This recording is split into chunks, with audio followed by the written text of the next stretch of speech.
BBOR Black Box Online Radio, coming to you from West Virginia. BlackBoxNed88 on Instagram for the bonus podcast. And welcome to BBOR, the home of true crime talk radio and your premier destination for unsolved mysteries, criminal psychology, and exploring the dark side of cyberspace. My name is Ned DeHaan, and I am your host, as well as the creator of AstroPsych 400 here on YouTube, and regular contributor to the Zodiac Killer channel. And a great way to support these shows is just by listening to some more content. But you can also go over to Amazon.com and have a look at the book Killer on a White Horse, written by me, Ned DeHaan. It is a novel, murder mystery, inspired by the Zodiac Manson connection, but it is indeed fictional. However, who doesn't love a good mystery? And there is always the TeeSpring page. Feel free to check out some of the merchandise. And remember, being weird is not a crime. Let the show begin. Okay, hello everybody. Today is Monday, another Zodiac Monday. Welcome to the show. How's everybody doing? Hope everyone had a good weekend. This is a special episode of Black Box Online Radio because for the first time I have an in-person guest, and I will be interviewing Jeramy Berthiaume, who is the author of So I See You Don't Paint Houses, and talking about Richard Gaikowski as a Zodiac killer suspect.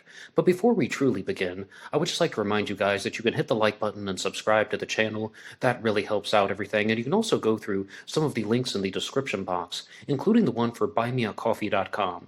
BuyMeACoffee.com/BlackBoxNed88 allows you to make a donation or contribution to help support the show, and anybody who makes a donation will get a shout-out on Zodiac Monday, and I would like to get to that right away because I want to jump right into the interview, and I would like to give a shout-out to this week's supporter, Stefan Nyberg, who left it in the form of SEK, that's Swedish kroner, but accepted all the same. Thank you, Stefan, for your regular and continued support. And right now, I would like to say hello to my guest, Jeramy. Hi, I'm Jeramy Berthiaume, author of So I See You Don't Paint Houses, a fairly recent zodiologist, and very interested in the topic. Okay, excellent. And would you like to tell us how you became interested in the subject? So I first jumped into the case more than 5 years ago. Very Scary People, which is on HLN, put out an episode on the Zodiac Killer in general. We obviously have the Zodiac movie itself from the 2007, but I would say my interest really ramped up in 2021. Around that time, Tom Voight, I'd like to give a shout out to him and all the hard work he's put into this case. He came out with his book, and not only that, but the Case Breakers came out with their report on Gary Francis Post later that year. And it was really some discrepancies I felt in the report that didn't tie into the case or weren't actual facts that made me reach a point where I said, I have something to contribute here, and I have knowledge about someone who I am convinced did it, and my own research. Some of it coincides with what Tom has done, and some of it's different. But we are in agreement that Richard Gaikowski by far is our number one suspect, and I just felt confident enough where I could write a book about him. Okay, and would you like to introduce us to the story of Richard Gaikowski? I mean, firstly, what made you curious about him as a Zodiac suspect? How did you stumble upon him? Was it just ZodiacKiller.com? Like, how did you get on to the to researching Gaik?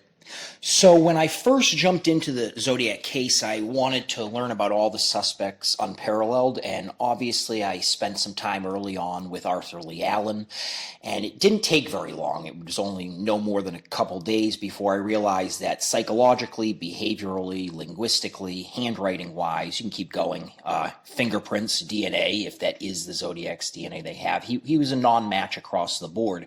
And I said to myself, all right, well, you know, Arthur Lee Allen is described as a tall, bald, sadistic, overweight pedophile, and the Zodiac was generally described as an average height, reddish brown-haired, spiteful, bulky, likely hetero or homosexual, attracted to age-appropriate men or women.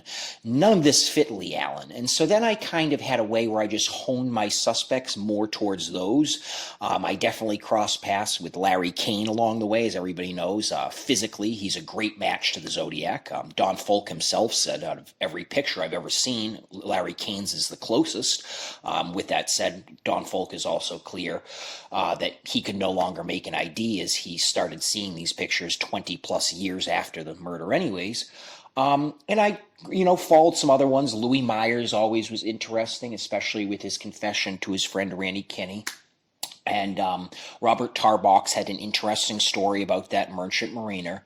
But eventually I came across Gaikowski, and one of the things that impressed me early on was his image that you take from his time at the Aberdeen News, but even a little bit later in 64 and 65 when he's with the Martinez News Gazette. It looks very similar to the composite drawing of the Zodiac.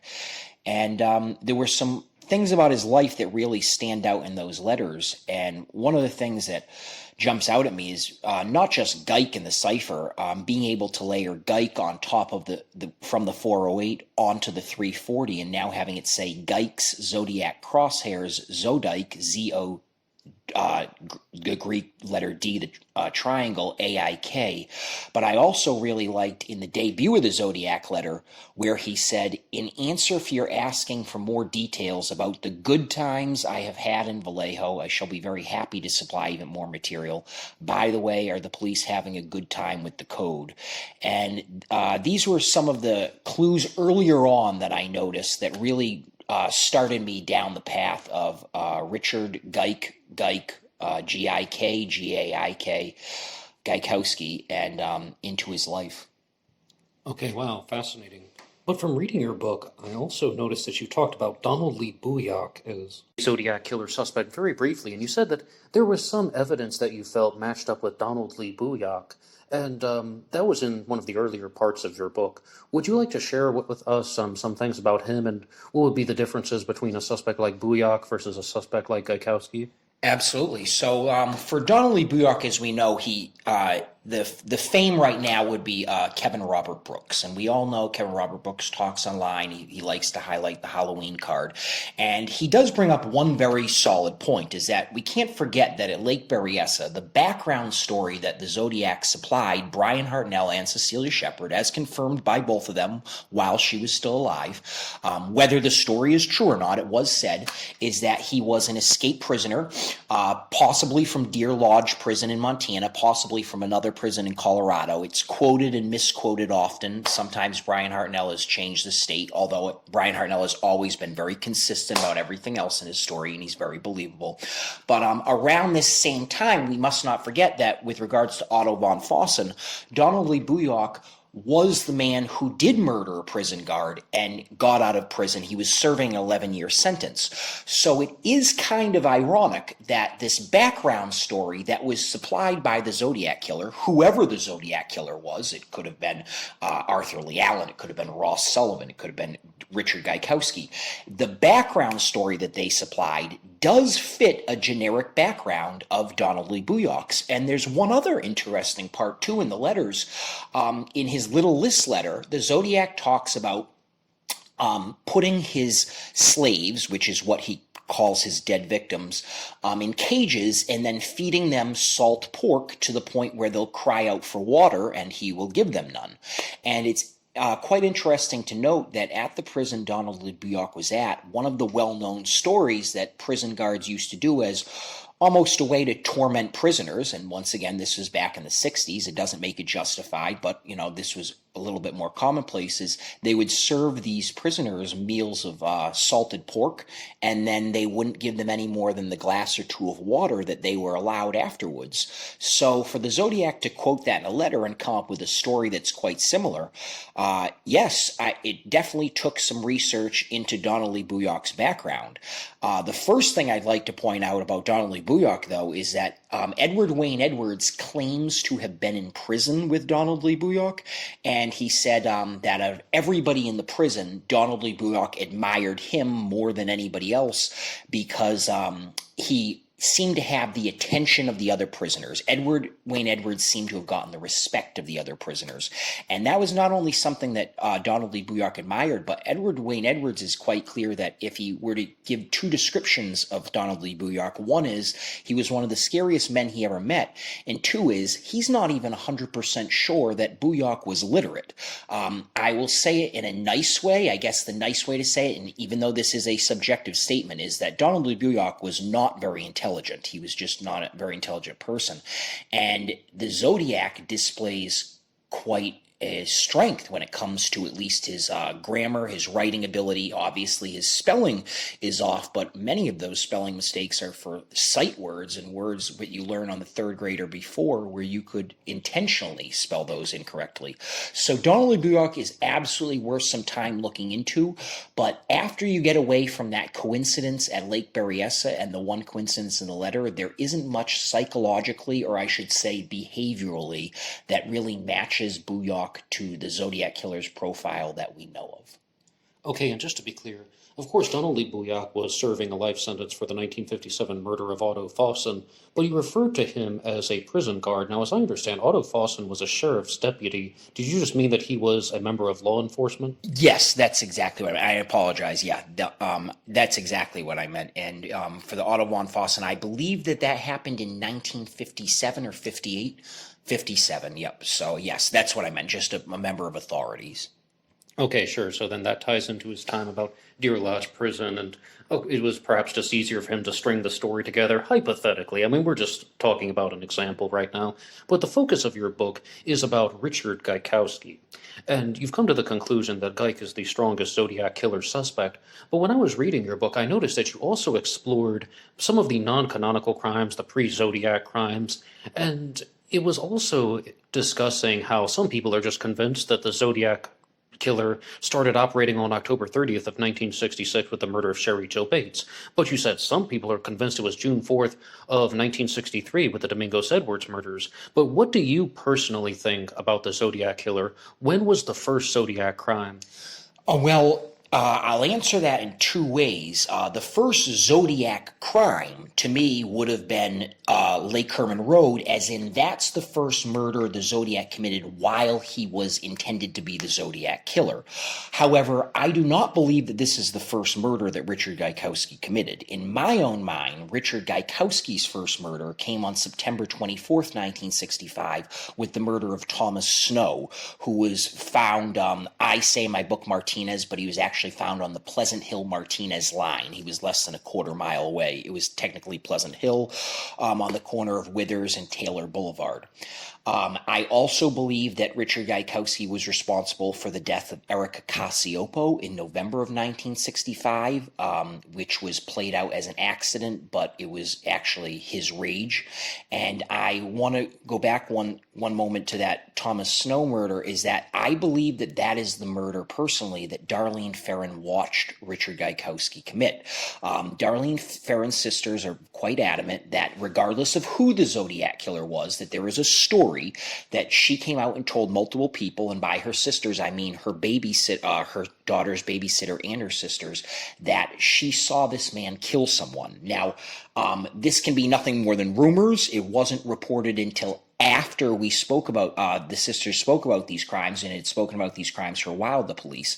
But if that story is true, I believe that it was Thomas Snow, and that she might have unwillingly known that he was about to be murdered on the side of the road, and had been following in a car, and then was basically the getaway driver to the scene without even knowing that Thomas Snow was going to be murdered until the moment that the shots were fired.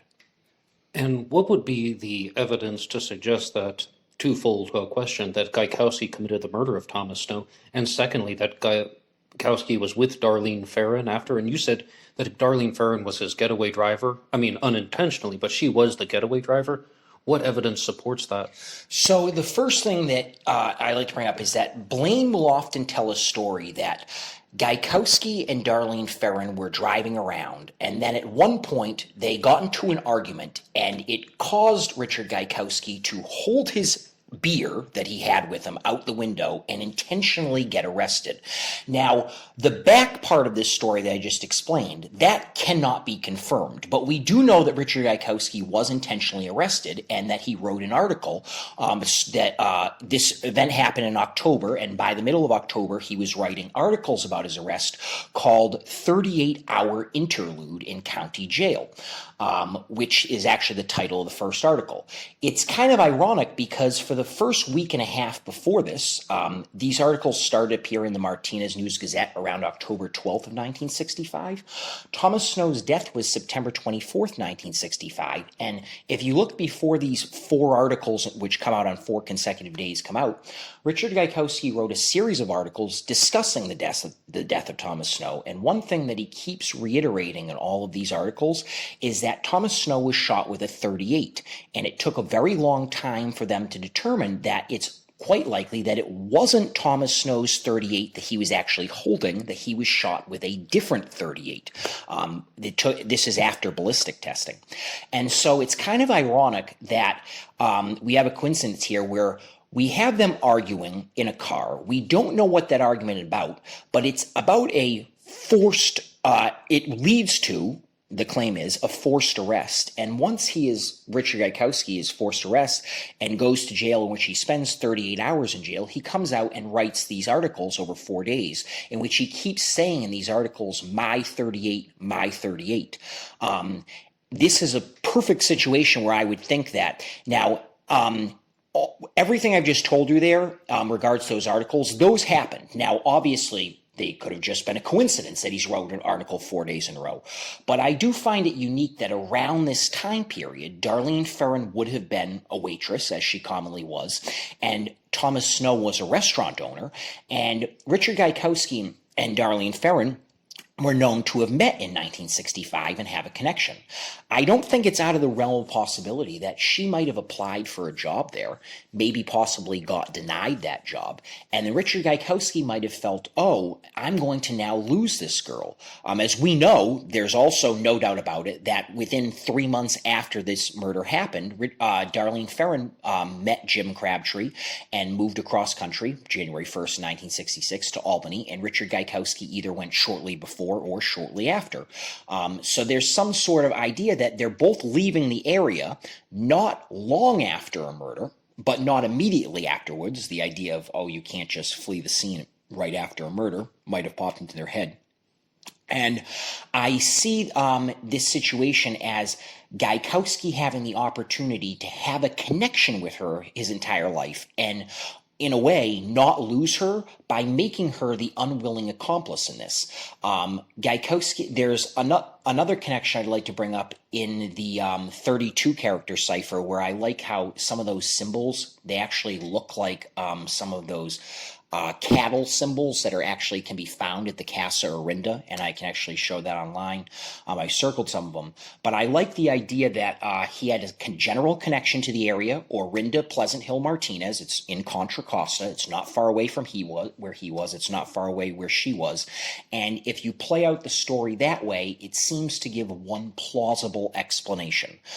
Those articles were written by him. The 38-hour interlude, he does say my 38 over and over again in those articles, and I can highlight that out. It was immediately literally within 10 days following the series of articles that he wrote on Thomas Snow, and he has multiple references to it. Not to mention that the Zodiac killer himself in that 32-character cipher says, I shot a man sitting in a parked car with a .38, and we say, oh, there's a chance he could be referencing Richard Ratatek, the police officer, but remember that it appears that even authorities, and I agree, do not feel that the Zodiac committed that crime.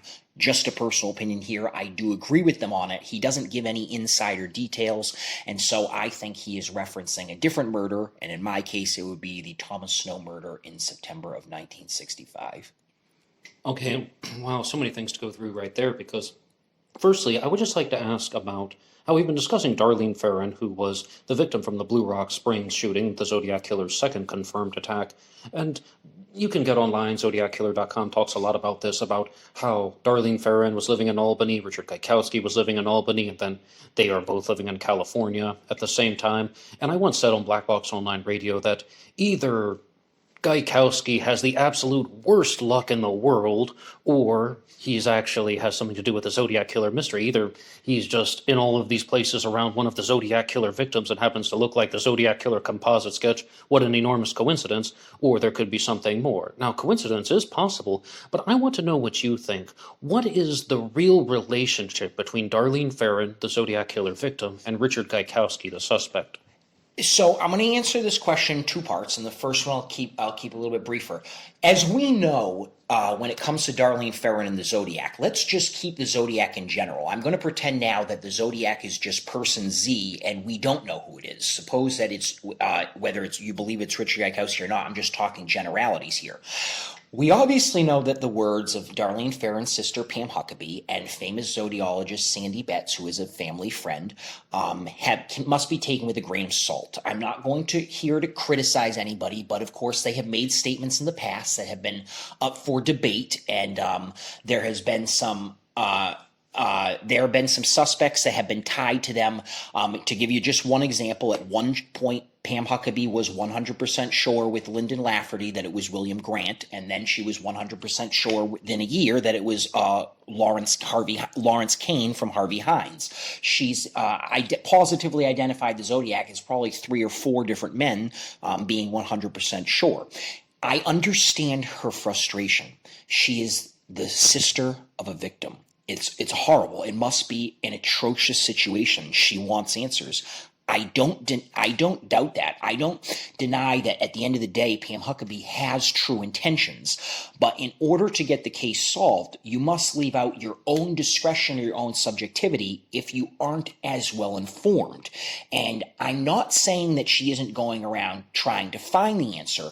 It's just being sure it's somebody and then changing your suspect to somebody else isn't going to earn you credibility points. Let me just say that. If I were to write another book in a year from now, and that book said, hey, everybody, I think that Charles Manson is the Zodiac killer, I probably would lose some points towards my own credibility, and I understand that. With that said, in generalities, remember, let's go with what Mike Mageau said. Mike Mageau, from the very beginning, as we know, gave an 80% match to Arthur Lee Allen 20 years later. But from the very beginning, Mike Mageau told officers within 48 hours of the attack, I never got a good look at the guy. He had a flashlight in my eyes. I only saw his face in a profile view as he walked away. So this is non-debatable. Mike Mageau has said this, and he said that early on and to multiple officers. There doesn't seem to be any zodiologist who seems to dispute that statement. He also has said, and we're just talking about what he said, that when he felt that the car pulled up next to them, so that way they were on the left side of the vehicle if you're looking behind the vehicle or both, sat there for a minute, may or may have turned on its interior lights, turned it off, backed up, and left the parking lot for at least 45 seconds. During that time, Mike Mageau feels that he looked at Darlene Ferrin and said, who was that? Essentially, hey, who was that guy? To which Darlene Ferrin gave a response along the lines of, oh, never mind. Now, over the years, Mike Mageau has said that, such as, and I'll quote from This Is the Zodiac speaking at the 25-minute mark, you can hear him say, she never mentioned his name, but she said something about Richard. She referred to him as Richard. I'm pretty sure she said Richard. Yes, she said Richard, the Zodiac guy. That's just a quote from This Is the Zodiac speaking.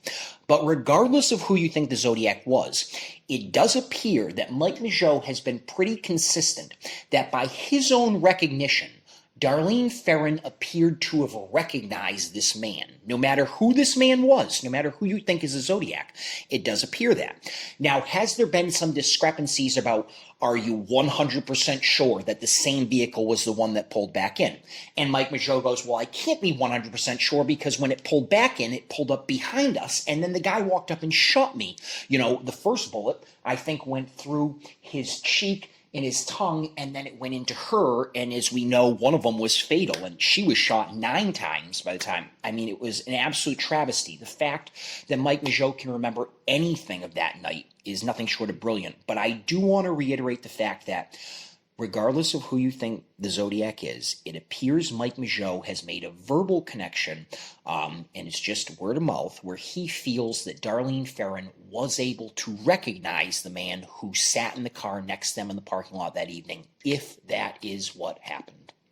Okay, and we've been mostly talking about the Zodiac killer suspects, but I would like to ask you something about the Blue Rock Springs shooting, because you just talked about how there were lots of shots that were fired. This is very different than the Zodiac killer's Lake Herman Road murders, which took place roughly 7 months before December 20th of 1968. And one thing that people point out to is the Zodiac killer seems to do something to subdue the male victim first at Lake Herman Road, at Blue Rock Springs, at Lake Berryessa. The male is attacked first. To the best of our knowledge at Lake Herman Road, there were no surviving witnesses, but what we do know is that David Faraday, the male victim, was shot almost point-blank range in the back of the head, and he was put down rather easily, excuse the term, but why didn't the Zodiac killer do that at Blue Rock Springs? In your own personal opinion, feel free to speculate and hypothesize. Why didn't he do that to Mike Mageau? Mike Mageau was just shot numerous times, more or less sprayed with bullets that the Zodiac practically admitted in the August 4th letter. So why are these differences present? I mean, just what do you think about that? Great question, Ned.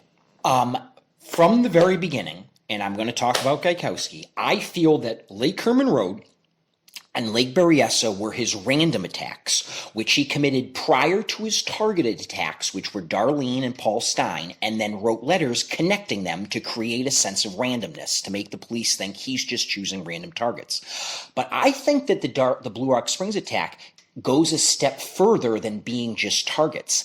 I do not believe that night Richard Gaikowski left his place in San Francisco, left the commune, with the intent of killing Darlene. I'm not going to say that he was sure that he didn't think he was going to do it, but I don't think he was 100% convinced. I believe that from the very beginning, it wouldn't be that surprising if Dean and Darlene were his eventual targets, because after all, if he was connecting his targets to a random, he was able to kill a random couple, David Faraday and Betty Lou Jensen, which he killed in methodical order, as we discussed, where he let the woman out first to run, Betty Lou, before he shot the man in the head, not giving him a chance to run, and then turned around and make sure that he fired enough shots into the female so it was lethal. At Blue Rock Springs, it might have been frustration first, not an intent to kill. He realized that this girl who he had followed across country, who he had followed from San Francisco into Contra Costa County, from Contra Costa County, California to Albany, New York, back. She moved to Solano County. He moved back to San Francisco over a series of years. He might have just found out that on the 4th of July, he had plans with her, and she said, no, I'm going to blow you off, but I'm going to go hang out with somebody else. And he just, had to see. Blue Rock Springs might have been a place he commonly frequented with Darlene.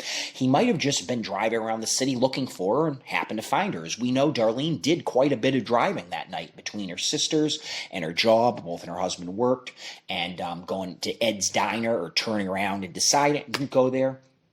I believe, though, that as he turned around and drove away from Blue Rock Springs, the idea might have popped into his mind if he already had a gun on him, which I wouldn't be shocked if Richard Gaikowski carried a gun often. If he said, hey, this is the best chance I'm going to have in forever. She's with somebody, so it will appear to be a couple. The person who I want to pay, for lack of a better term, is Darlene. She's there. And I think that when he walked up to the car window, he had less of a plan of action and more of a momentary plan of action, which was to make sure Darlene died. And this one was a little bit less methodical, absolutely, than what his randoms appeared to be when you talk about Lake Herman Road and Lake Berryessa, whereas we know he subdued the male victim, David Faraday and Brian Hartnell, respectively, before going ape on the female victim. 5 shots fired in a circle on Betty Lou, 10 stabs to the front and the back of Cecilia Shepard. What an awful person. But yes, I think that at Blue Rock Springs, there had to be an element of anger and spite, because whoever this Zodiac was, if we take Mike Mageau's word, they were there, and then they left, and then they came back. And if your plan is 100% to kill in that moment, and you've already planned it out methodically, why would you ever leave? So it shows that there is an element there where this murder might have been driven by rage or spite, which I think is a little bit more of the scenario here. But I would like to go back to a previous question that I asked you about what is the real relationship between Darlene Ferrin and Richard Gaikowski? Because it sounds like you're trying to say that Gaikowski had some infatuation with Darlene Ferrin, almost like he's in love with her. But you have written a book on Gaikowski. You will obviously know that Gaikowski turned out to be a homosexual and came out of the closet. So what is going on? Well, that's a tough question, but I bet I can answer it like best like this. Gaikowski did come out as a homosexual. I believe the first time he did this personally to people would have been 69 or 70 and not before that. I think it was 69. I think that's what Tom Voight quotes it. Certainly not in 65. We do know for a fact that Gaikowski in 63 moved from South Dakota to San Francisco. He lived on Parnassus Ave. He lived there for approximately a year, and at some point in 64, he moved to Martinez, Contra Costa County, and took a job with the Morning News Gazette, because by October of 64, he is employed with the News Gazette, and by December 31st of 1964, he is their editor, and a post he would hold for a year, because he held that till his last article, December 31st, 1965, not counting what he wrote about the troubles as a freelancer for Knickerbocker in January and February of 69. I believe that at some point in 64, Gaikowski moves to Contra Costa. He's in Martinez. His newspaper is owned by the Vallejo Times-Herald at the time. You can look that up. And they held multiple weekly meetings in Vallejo. So Gaikowski is driving from Martinez to Vallejo. For those of you who aren't familiar with the northern Contra Costa, southern Solano, it goes in order going north: Martinez, Benicia, Vallejo. That's how those towns appear geographically. So Richard Gaikowski, on his way into work when he has to go to Vallejo for weekly meetings, sometimes bi-weekly, one of the other people who attended at the time, as we know, is Bob Loomis, is driving oftentimes past the Lake Herman road site and through the center of Vallejo in order to get to these meetings. So it wouldn't be uncommon for him to have passed House of Pancakes or Waffle House. I always forget the official name, Terry's Waffle House of Darlene's official. It's changed its name a couple times, and I apologize, but Terry's Waffle House, her place of appointment, whatever her place of employment, whatever the official name of it at the time. And I think that's how he met her. I think he probably walked in there at some point in 64, and he met her as a waitress. And with Darlene, though, remember, her sisters and her babysitter are pretty adamant. I'm just telling you how it was, that she was openly involved with several guys throughout her life and during those times, and we seem to know this. She did have multiple husbands by the time she was 22, and Mike Mageau is very straightforward that not only was he seeing her when she was married to Dean, but his twin brother was as well. That's just, a few examples. And I believe that he probably fell in love with her, whereas she might have saw him as more of, I have a friend who quoted him as a side piece, or somebody she could see on the side. He probably had a larger interest in her than she had in him, but she had some interest nonetheless. And considering he's living not too far away, and all within a 15 to 20 minute radius is his house on 1250 Escobar Street in Martinez, his place of employment for the News Gazette, the Vallejo Center where he's got to go in for meetings of Vallejo Times-Herald, Terry's Waffle House, or the exact name of it, in Vallejo, and Darlene Ferrin's place of residence. It's really not uncommon to think that that's how he met her, and that's how they kind of got along. And remember that when Blaine tells those stories about that intentional arrest, we don't know exactly what happened that day, but we do know he was intentionally arrested.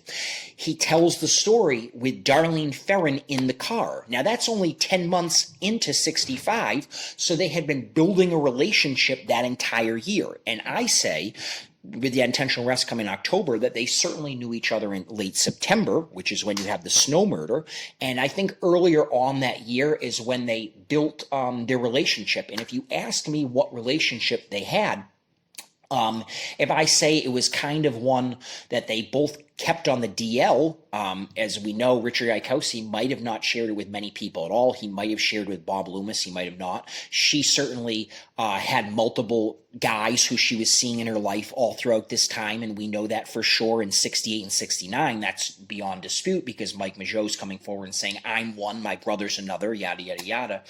I think that that's where the connection began. And since he was in the area and he had a steady job, and Richard Gaikowski always had employment, and he was also I think he was 11 years older than her. He was born in 36. She was born in 47. She kind of looked at him as not only just like, this side lover, but somebody who she could also idolize a little bit, like who was responsible, who was doing something with their life. And I think that made her like him a little bit more. And as I said, I don't think that she ever truly loved him. And if the Thomas Snow murder is what she saw, let me be clear that I think she tried to get rid of him and he was just following her at that, after it, saying, well, now you're never going to lose me, babe, because I could picture him doing that. But I think the connection probably began in 64, early 65, with him passing through Vallejo, stopping and eating there and meeting her that way. And there seems to be some sort of general statement made about whether you think it's Lee Allen or think it's Kane or anybody. They always seem to make this connection between Darlene Ferrin's place of employment and whoever they think is the Zodiac. And I think with Richard Gaikowski, that's how it began as well. Okay, wow, very good answer. And Tom Voight has talked about this subject as well publicly, and I was just curious what you think, but his response to that was mostly just that Gaikowski wasn't completely sure that he was gay. He may have been a gay man with homosexual tendencies, but he was trying to live the life of a straight man, so that's why he has, issues with going after women. Yeah, that's why he has problems with women. He hadn't come out as gay yet. He wasn't even sure that he was gay because it wasn't completely commonplace to come out of the closet then. So lots of people went through that in the 1960s, even in unrelated things to the Zodiac, talking about struggling with trying to deny the homosexual feelings that they had. But a point that is quite different than what you and Tom Voight have, a point that is different between your claim and Tom Voight's claim is the pre-Zodiac crimes. Because Tom Voight seems much more certain that the Zodiac crimes may have begun as early as 1963 with the Domingo Sedgwick's murders. And one thing that he has said is that it could have even been the 1962 murder of Ray Davis in Oceanside, California. But you can't directly place Geik there. It's more that Gaikowski was involved with a traveling journalistic project called The Battered Typewriter of Dick Gaikowski. Would you like to go through these real fast, and why don't you think that those were either the Zodiac or Richard Gaikowski? We can begin in 1962 if you want, or if you want to talk about the Domingo Sedgwick's or Sherry Jo Bates, or maybe even some of the other crimes. The 1965 Black Sapphire murder even. Okay, you want to begin with Oceanside? Yeah. Why do you think that Ray Davis, the murder of Ray Davis from 1962, was not the Zodiac killer? I'll start off with a joke. The person whoever killed Ray Davis, they demonstrated in a working knowledge of how to properly kill a cab driver. And I don't know the correct way to say that, and I apologize, but they shot them through the back, through the seat. They were sitting in the right area. To me, Richard Gaikowski didn't demonstrate the knowledge how to correctly shoot a cab driver until 1986 with Leonard Carl Smith. So I figure that if Richard Gaikowski had shot Ray Davis in 62, that he would not have been sitting in the front seat and did it incorrectly with Paul Stine in 69. But I mean that as a joke, and I don't want to take death anyway lightly, but the motives, the MO of what happened in 62, as I said, it demonstrated a working knowledge. I do not have a suspect for the 62 Oceanside, April 1962 death of Ray Davis, but on April 10th, I know on April 9th, they did call the Oceanside police station. They did say, hey, I'm going to pull a baffling crime here and you're never going to be able to figure it out. And 1 week later, they called in to brag about that. And that is similar to Zodiac's MO. But the way that they did it and went about it, I believe that the person who killed Ray Davis has unfortunately shot another cab driver before that. And I do not believe that the person who killed Paul Stine has shot a cab driver before that. Obviously, we don't know for sure if they were front seat passenger. We can't say that for sure. My personal opinion is the lack of blood spatter and Paul's sister Carol saying, whoa, whoa, whoa, no matter who it was, they were seen in the front seat. They never let him in. I can't come up with a reason for them to be in the back and get into the front seat, especially if they're going to go around to the other side of the cab. But just personal opinion. I do not believe that Ray Davis was a Zodiac, and I also like the fact, as you mentioned, which Tom Voight even brings up, Gaikowski didn't move to San Francisco till 63. This murder occurred in Oceanside, over 400 miles south in 62. So we do know that it doesn't fit Gaikowski's time frame. But I can also segue into Gaviota Beach in 63. Absolutely, because I would like to ask you about that because, I mean, even I, someone who does not believe that the Zodiac killer committed the Gaviota Beach shooting, the murders of Robert Domingos and Linda Edwards, June 4th of 1963, even I have to admit there are an enormous amount of similarities between the Gaviota shooting and the Lake Berryessa stabbing on September 27th of 1969. And the biggest difference, though, is that Lake Berryessa was done somewhat successfully. Gaviota Beach was a disaster for the shooter. I mean, you have the killer bringing a gun, a knife, and pre-cut lengths of rope, and most likely the female victim was instructed to tie up the male victim, but some way, somehow, Robert Domingos is able to break free from the restraints, gets into a physical altercation with the attacker, and the two of them flee, the victims, Robert Domingos and Linda Edwards, and then there is this shootout that happens. I believe, 26 bullets that were fired, and the victims are then murdered, and the killer has to drag their bodies to a seaside shack to cover it up. So that's almost like a failure. And then, even though I don't believe at this 100%, I can comprehend the narrative on how the Lake Berryessa stabbing was a recreation of this failed attempt at a pre-Zodiac crime, but you don't think that the Zodiac killer committed the Gaviota Beach shooting either, so please feel free to share your thoughts. So the day before the Gaviota Beach shooting, which was on June 4th, 1963, the day before that, Vern C. Smith of Lompoc, which is about a 25-minute ride away from Gaviota in Santa Barbara, he was murdered. And one suspect that is heavily tied into that case is a gentleman by the name of Sandy. I wish I could tell you more about him. I can tell you that he supposedly has blonde, wispy hair. He wears thick framed glasses. He likes to smoke his cigarettes with his left hand and held down in between his fingers. His hair was kind of like, you describe it as like the 80s, The Outsiders, where it's like very greasy looking. And he was young. He was estimated to be somewhere between the ages of 17 to 20 years old, so not even legally old enough to drink. But he is the number one suspect in this Vern C. Smith murder, which actually involved 3 different people, and the other 2 of them have been caught. Now, with regards to Sandy, who happens to be my favorite suspect in the Gaviota murders, and I'll tell you why. Remember, and I'm forgetting the other 2 names, but there were other 2 gentlemen who were connected with them, and they said, hey, we were with Sandy all day on June 3rd, 1963. We met him then. He was a little bit awkward. We hung around with him all day. Sandy was witnessed on the pier by somebody. Those 2 who were hanging out with him dropped him off at a hotel. The hotel manager admitted that night that the boy who they dropped off fit the general description of Sandy.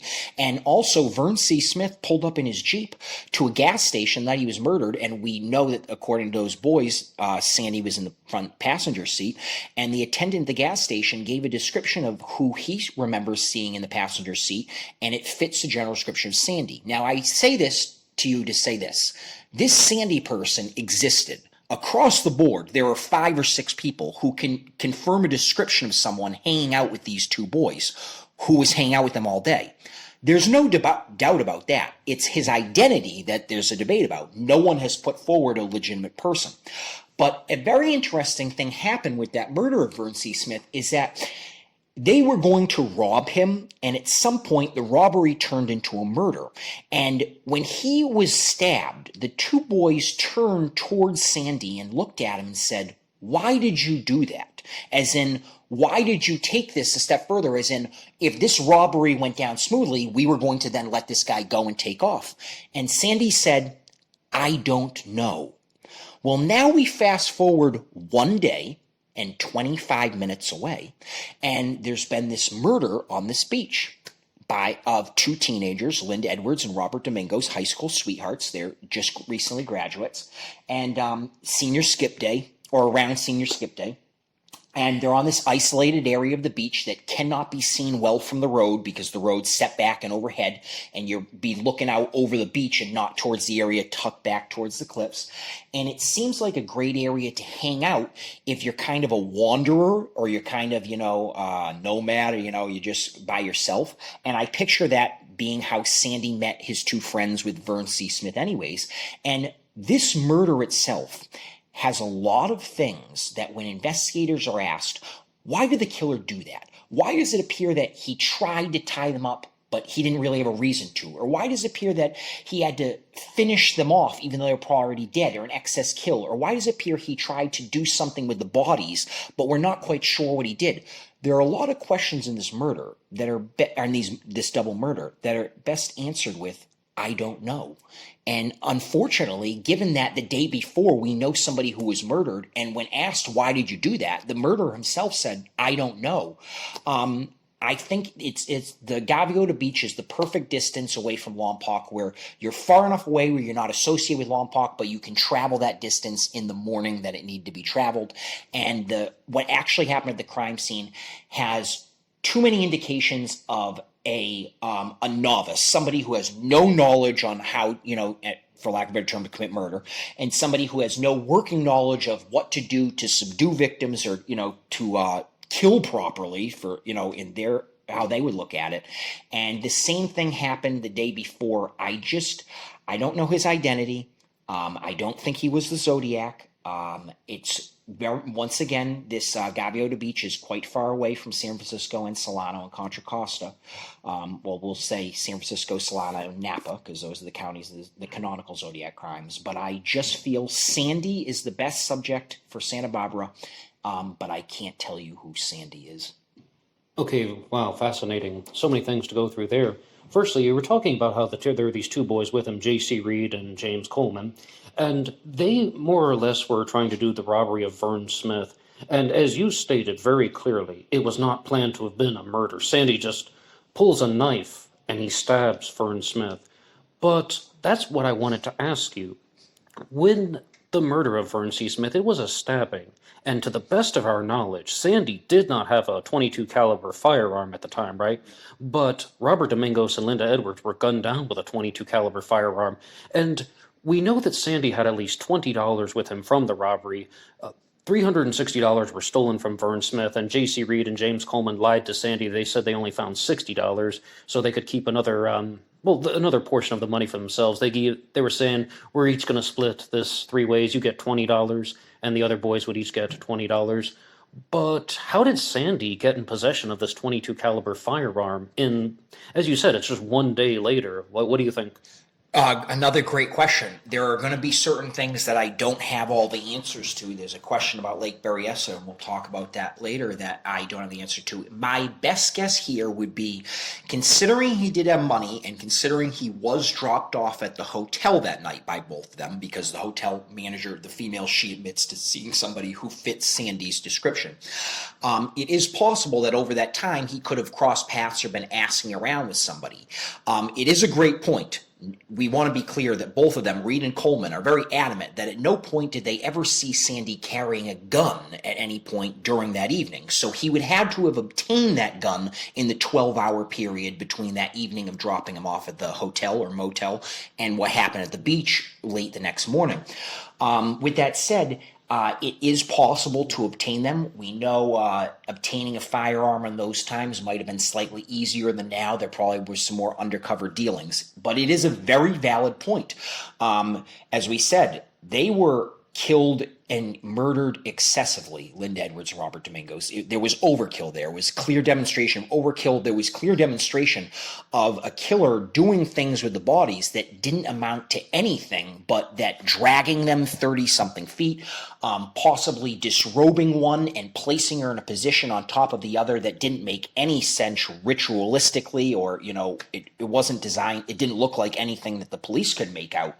There were so many questions that, to me, I'm like, why did he do that? Why did he do that? That I just think of Sandy and the Coleman and Reed ask him, why'd you do that? And he goes, I don't know. I just feel that he ties him to the perfect suspect. But once again, it is a great question. He would have had to obtain that firearm within the 12-hour period afterwards. Okay, so of course I don't know either, and these are all unsolved crimes that we've been talking about. But, I will just share one possibility with you that I've thought about was, there was the seaside shack where Robert Domingos and Linda Edwards' bodies were found, and there were still boxes of .22 caliber ammunition in the shack, from what I remember. Does that sound right to you? Yes. And I've just wondered, did Sandy also find the firearm, or did whoever committed the Domingos Edwards murders just happen to stumble upon that? Hey, someone has left this gun lying around, because if boxes of ammunition were left around lying around. That could also be a possibility.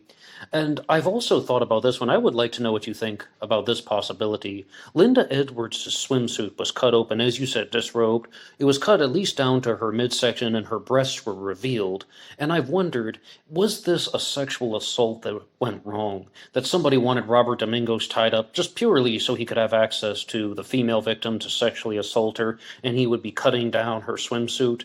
And then Robert Domingos broke free from the restraints and began to, pummel the guy, not assault him. He would be defending Linda Edwards as well as defending himself. Do you think there's any merit to that idea, or do you think that that's a bit too far off? There could be. I like the almost what they call a staging. I feel like that fits it better. I feel the more likely scenario is the killer killed these two and then attempted to make it look like a possible sexual assault to throw authorities off. We do want to be adamant that authorities have made clear that right now there is no proof beyond that of the killer actually attempting to sexually molest either victim. Her shirt or her bathing suit top was cut open and her breasts exposed, and we know that. After that, other than the placement of her body, there are no other signs of rape, which we need to be clear here because if we want to call it a sexually motivated crime, the police feel that there's no evidence holding that. I feel like it was more of a staging. Is the possibility there? Well, absolutely. There could have been some motive here that we don't even know about. Obviously, there could have been jealousy involved. It could have been just some troubled 18, 19-year-old kid, somebody different than Sandy, who just was walking by and saw a young couple in love, and out of personal resentment didn't like to see that. We obviously profiled the Zodiac as somebody who is jealous of people who are able to have relationships with each other. We feel like that's something that he most likely envied amongst his victims, and that wouldn't be uncommon here.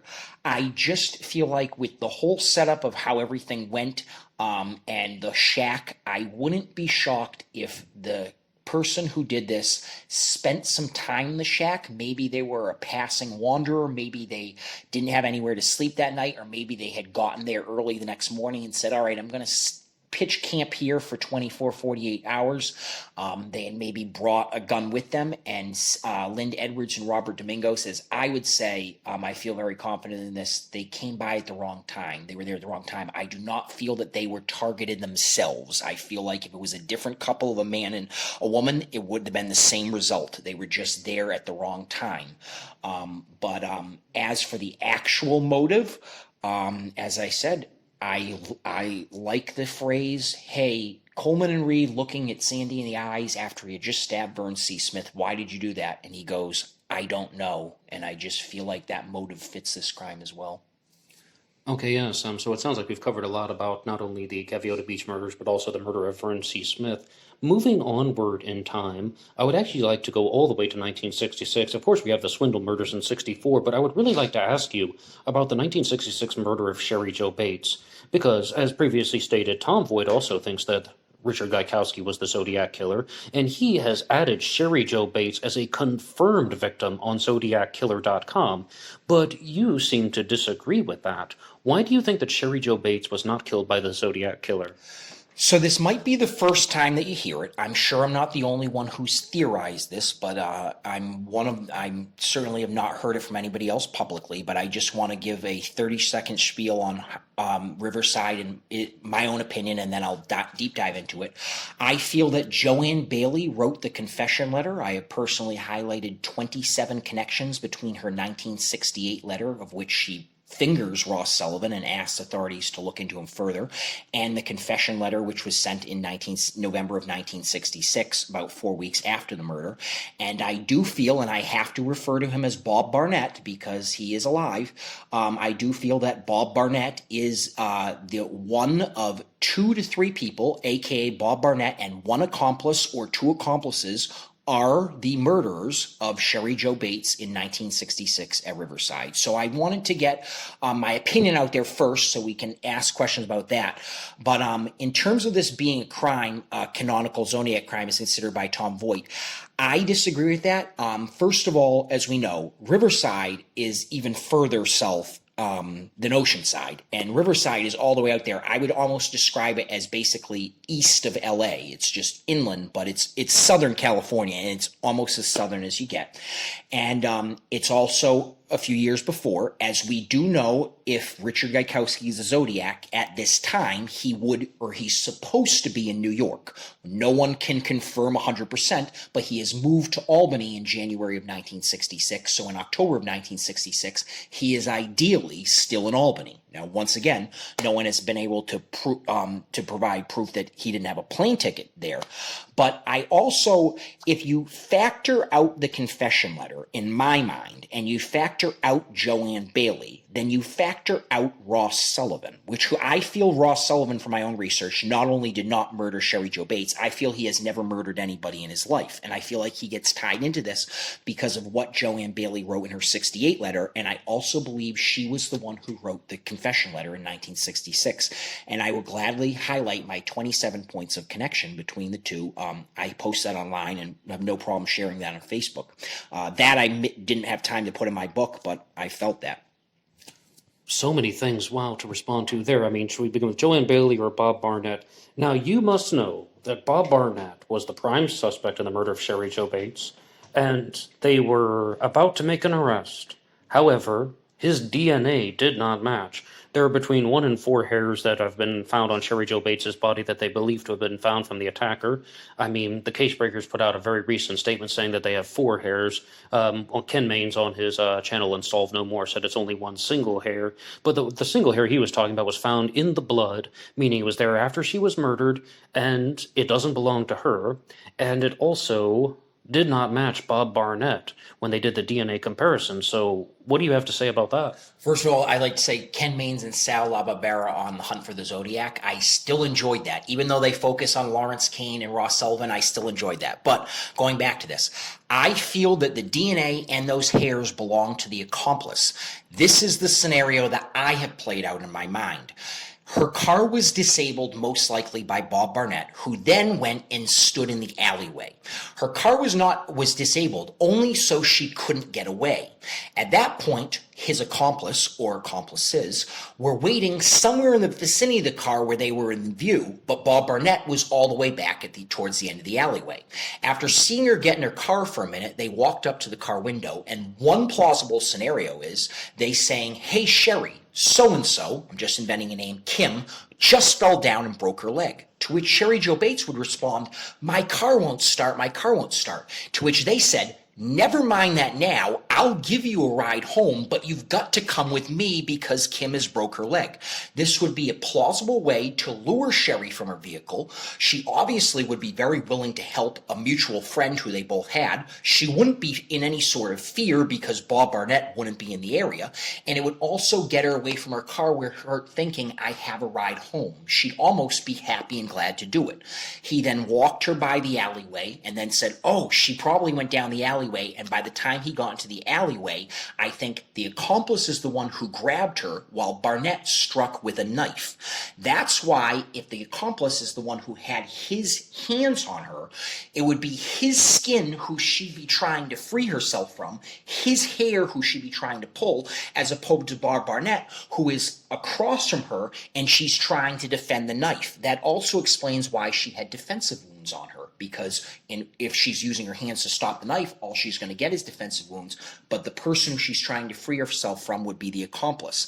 It also makes for the explanation of later on that evening, as we know, probably during the time while Bob Barnett was supposedly at work, 2 men were supposedly seen in the alleyway searching the ground with flashlights. Well, if it was just Bob Barnett who committed this alone, can you imagine if Bob Barnett did do this alone without accomplice, and he's gotten away from the scene unnoticed, which whoever did this, they obviously got away unnoticed, and now he's driving and he says, "Wow, now that I've gotten away with murder, let me make sure the first thing I do is 1, go and tell someone, and 2, dare them to go with me back to the murder scene." But if the second person who's involved already knows that another person knows, Bob Barnett, it makes it much more likely that they would be less fearful to involve a third, knowing that they're not the only one involved. And the third they enlisted to bring them back to obviously search for the watch, which could have belonged to Bob, could have belonged to them, or they could have been searching for multiple objects on the ground and missed the watch in the first place. The watch brings up an interesting situation because it was found within 10 feet of the body. And yes, that is a difficult thing to explain away. How could two people searching the ground miss something that's within 10 feet of the body when they were seen using a flashlight on the ground? Absolutely. It's a great point. I would say that my explanation here is what I describe as the most logical explanation I've come up with. I wouldn't say that it's foolproof. I would say that it leaves some questions. But I undoubtedly, personally, this is my own personal opinion, consider Bob Barnett numero uno. And I do agree the Riverside Police Station seems to be in agreement that he is tied to this case. How do we prove it? I feel the way to prove it is the DNA, the hairs, whatever they have or whatever they don't have, because there is dispute, as we know from Ken Maines. And I trust him, trust me, but there's been dispute between others about what exactly they have regarding DNA and DNA traces, hairs. I do believe that they belong to the accomplice and that Bob Barnett was involved. Okay, now somebody has asked me this question before, and I do have an answer for it, but I want your answer to this. What kind of person gets approached by somebody and says, hey, you want to go along and commit a murder with me? And an accomplice actually says yes to that. Because as we, I guess, can say know very clearly, Bob Barnett is an ex-lover of Sherry Jo Bates. And we've been talking about Ken Maines. He even brought up the possibility that Sherry Jo Bates was currently engaged to Dennis Highland, another man, but Bob Barnett and Sherry Jo Bates may have still had a sexual relationship. It might not have been anything emotional, and maybe Bob Barnett wanted it to be, but they may have just had a physical relationship, trying to be as respectful as I can. And who would go along with some plan like that? Come along and murder my ex-girlfriend. Come along and murder the girl I'm casually seeing. Like, why would someone do that, and what's the thought process? So it's a great question, and tying into it, and I'm not avoiding it, I'm just going to say at the beginning that I'm not a sex shamer, and I don't want it to come across as I'm saying this in a negative tone. People are free to do what they're going to do. And there's obviously some debate about what exactly was the relationship at that moment between Bob Barnett and Sherry Jo Bates. That is up for debate. Was he an ex-lover? Was he an ex-lover completely that still had a sexual connection? Were they never lovers? Were they soon to be lovers again? We obviously know she was engaged to Dennis Highland, but it appears that there is some sort of physical connection to them. And that is not only discussed there, but there are multiple witnesses who report seeing her have a discussion on campus with him within the weeks of the murder and him supposedly hitting her. That has not been caught on camera. I am just going by witness stories. With that said, it's an extremely valid point to be able to say, hey, if person A is the accomplice and person B is Bob Barnett, to approach person A and say, hey, my ex-girlfriend went and got engaged to another guy and I want to seek revenge, so come with me and help me seek revenge. Even if this is his best friend, person A, 99 out of 100 times is going to be like, no, and if you do, I'm going to call the cops. Yes. One possible scenario here, and if you go online and read about this, you can read about supposedly a million connections, is that this person might have had a connection with her or had some frustration. Another could be that this person was paid to do this. I don't know who the accomplice is. I feel strongly in my beliefs that it was Bob Barnett, an accomplice.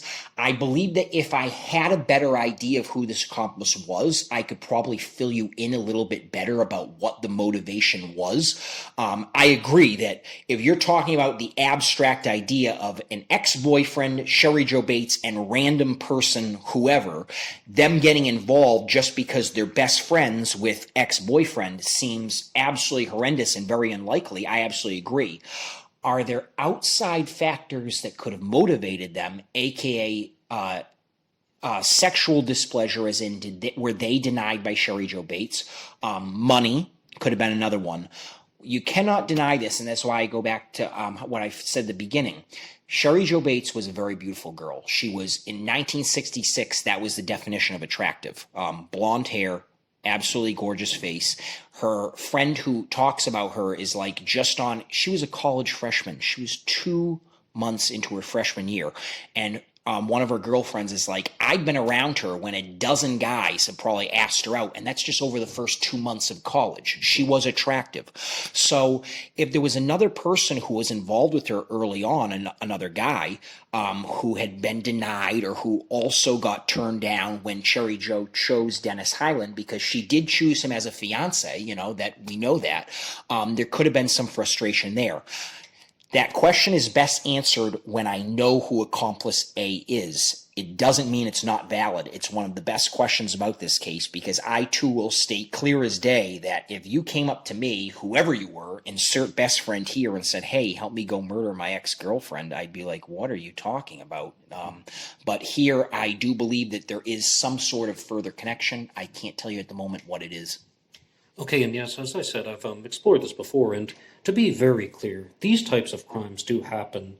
And the example I always go back to is when I was watching the show Meet, Marry, Murder, available on Tubi, and they talked about how, they asked this exact question to the audience: what kind of person would act as an accomplice to a murder? The example of murdering an ex-girlfriend, or on the Meet, Marry, Murder show, it was some guy enlisted an accomplice to help murder his wife. Well, who would go along with that? And it's a very simple answer.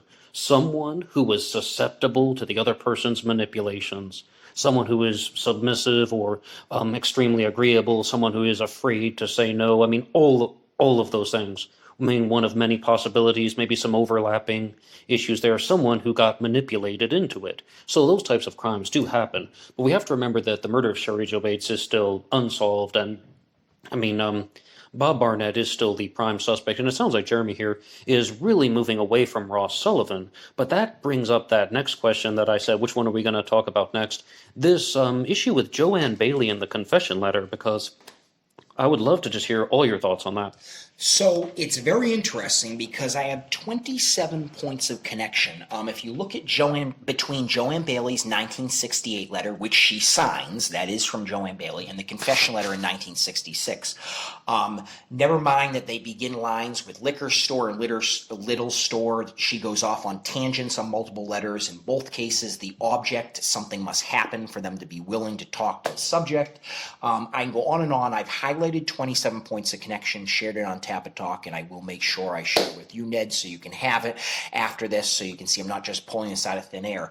But remember that it appears, well, it doesn't appear. In 1968, Joanne Bailey, clear as day, tells authorities with regards to this murder, as you can see from, and this is in the 68 letter, as you can see from his records, in 67, he went up to Patton State, which was a mental hospital.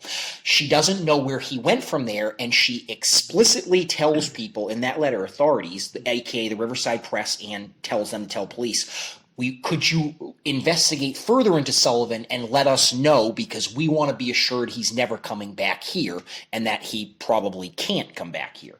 So Joanne Bailey is saying without any doubt in her 68 letter that she thinks it's Ross Sullivan, and that she even goes as far to say that when she saw that he had different clothes on, he would be guilty in her mind until proven innocent, and she quotes that in her 68 letter. So she not only thought it was Ross Sullivan, she was sure of it in 68. Now the question is, this is what I find ironic, is that in that 68 letter, it says that Ross always wore the same clothes, and she felt that if he came back with different clothes on, aka because whoever was the murderer probably got blood spatter all over them, as it makes sense from the scene, that if Ross came back with different clothes the day after she saw him after the murder, he would be guilty in her mind until proven innocent. Ross did not come back to work until a few weeks later. She even quotes it in her letter, and then a few weeks later is when the confession letter was sent in November of 1966. So timing-wise, motive-wise, and person-wise, it fits.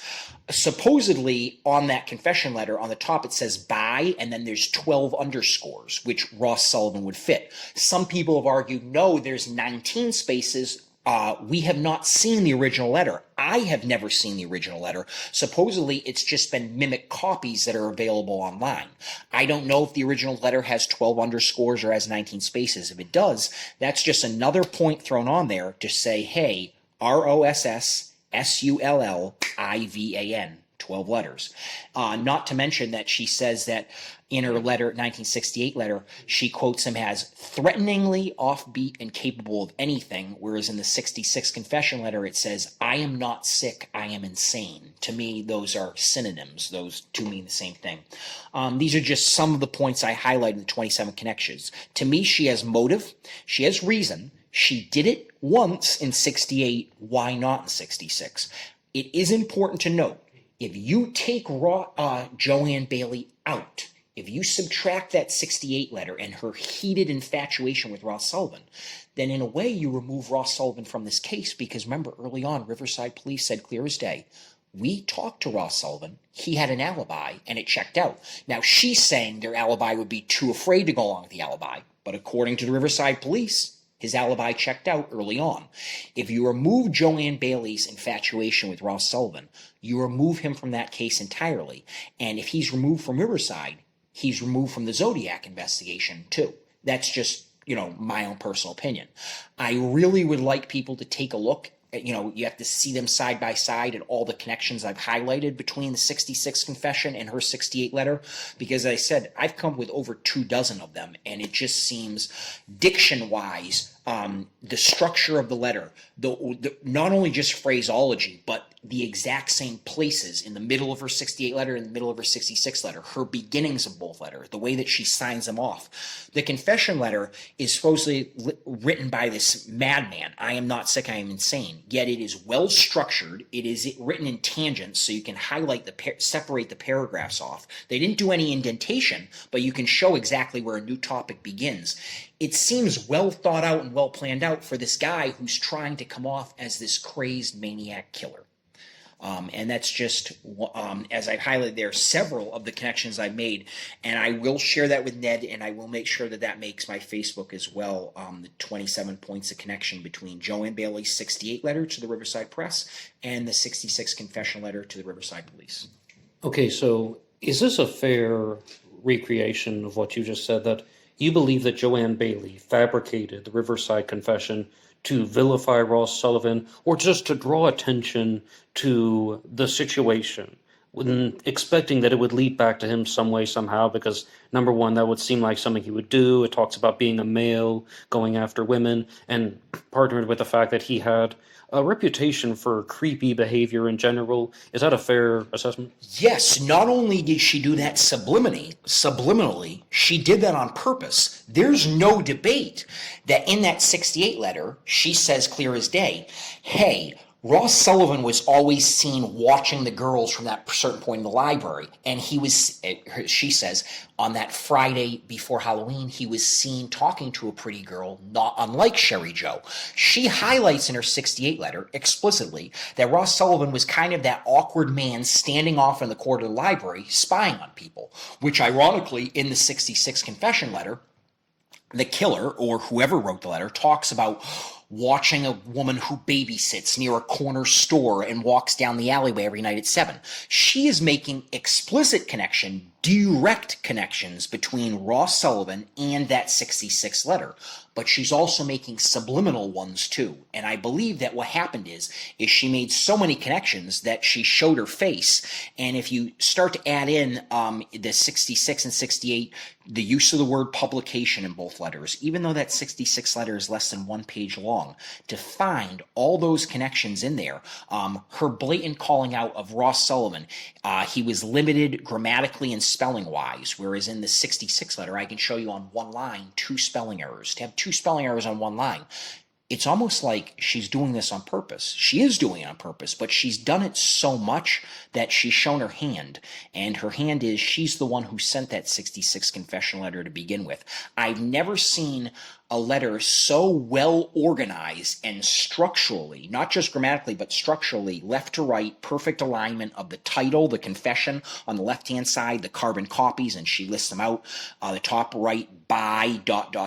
Everything is methodical.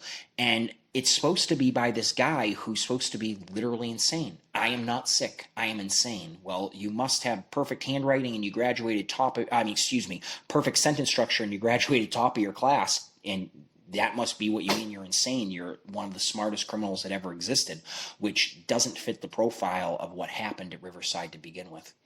And you said that Ross Sullivan was looked at by the Riverside police, and he had an alibi for the evening. Now, I've discussed this with Mike Morford previously when I was on the Zodiac Killer Channel's Interview with the Experts series, which I invite you guys to also visit, like, and subscribe to the Zodiac Killer Channel, and look out for a new Interview with the Experts videos coming out very soon. But I just want to know, have you heard any more details about what this alibi was? No, I don't know that. There are a couple things about Riverside that I definitely don't know. I know that Ross had an alibi because of how Joanne writes her intro to that letter, which is when she called shortly after the murder. Remember, back in 1966, Joanne Bailey placed a phone call with some of her confidants just to ask into Ross Sullivan and was told, that's when she was told, she highlights in her letter. I don't know what his alibi was there, but I do want to stress this as well.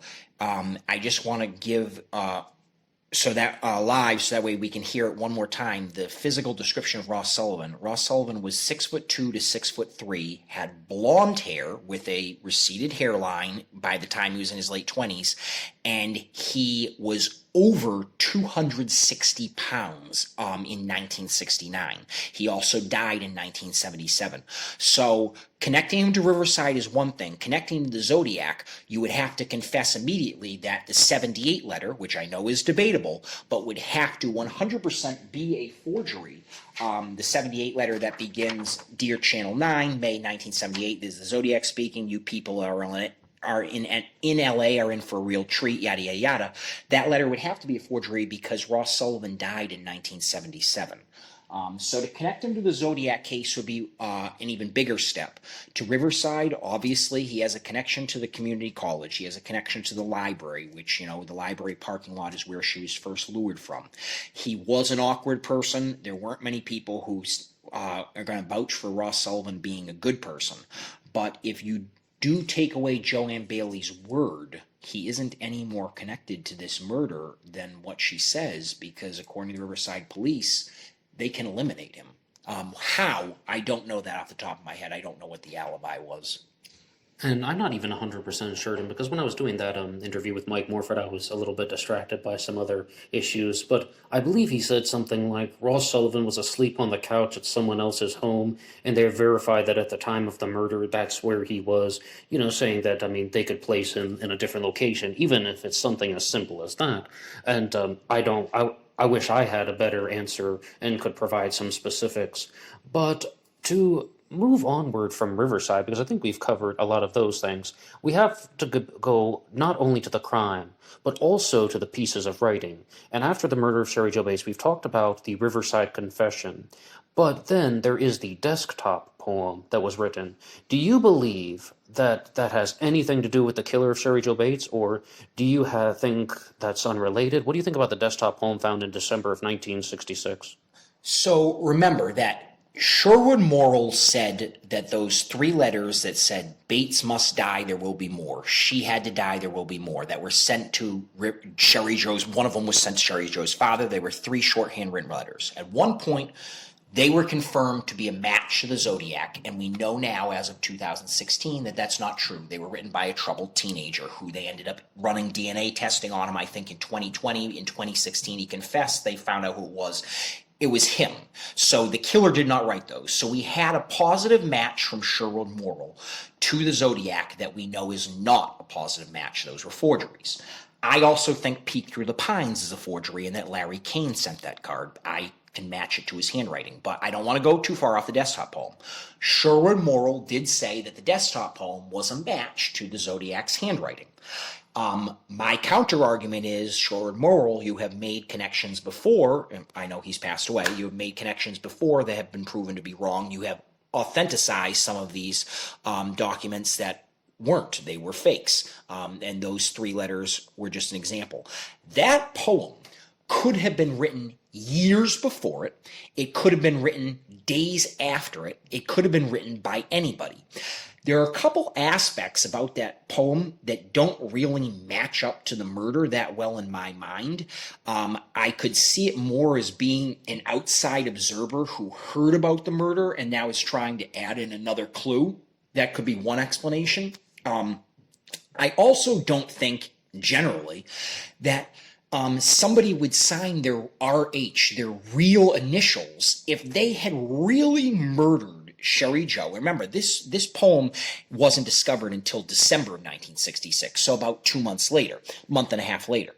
If they really committed the murder and had really gotten away with it and had really wrote this poem afterwards and had made it that far, that would be a ballsy move to then sign your real initials to it.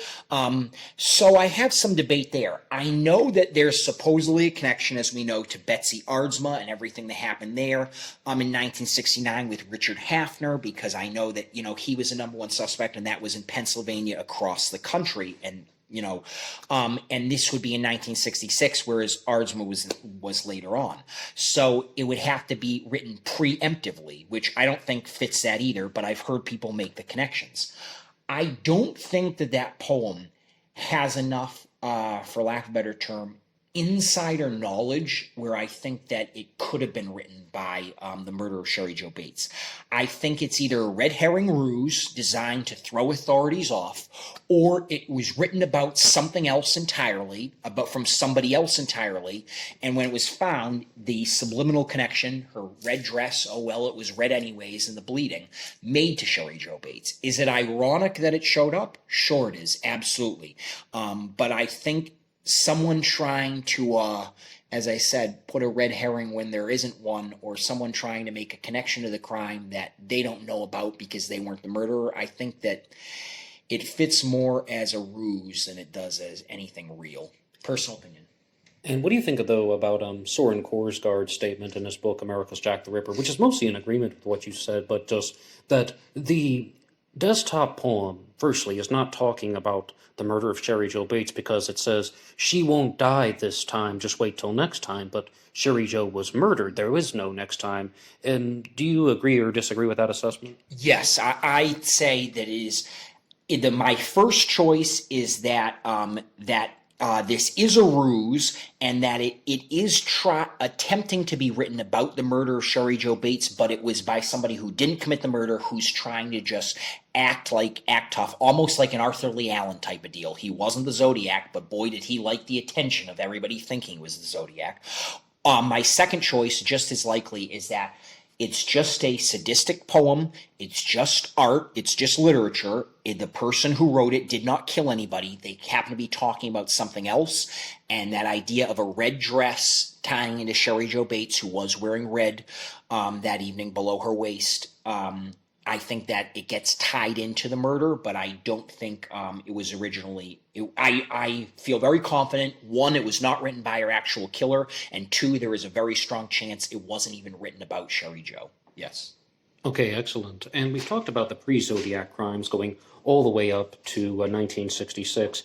Is there any crime that you think could be attributed to the Zodiac killer between 1966 and 1968 before the true canonical Zodiac crimes?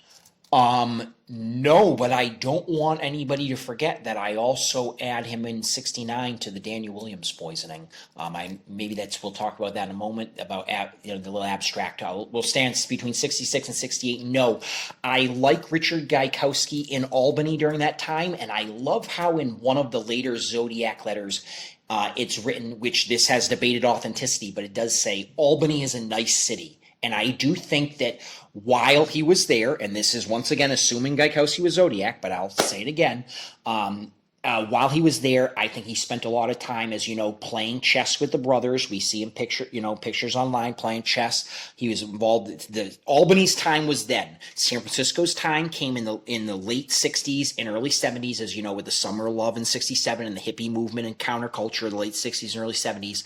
But in the mid to late '60s, '66, '67, '68, that was Albany's time, the civil rights movement. There was a lot going on there, and Richard Gaikowski was at the head of it all. He worked for the Knickerbocker, the same building as the Albany Times Union. He was on top of it all. He was really involved politically and in the city. He wrote a lot of articles about how the streets needed to get paved. We know that. That was his opinion about how you didn't need a car there because everything was so close you could use public transportation.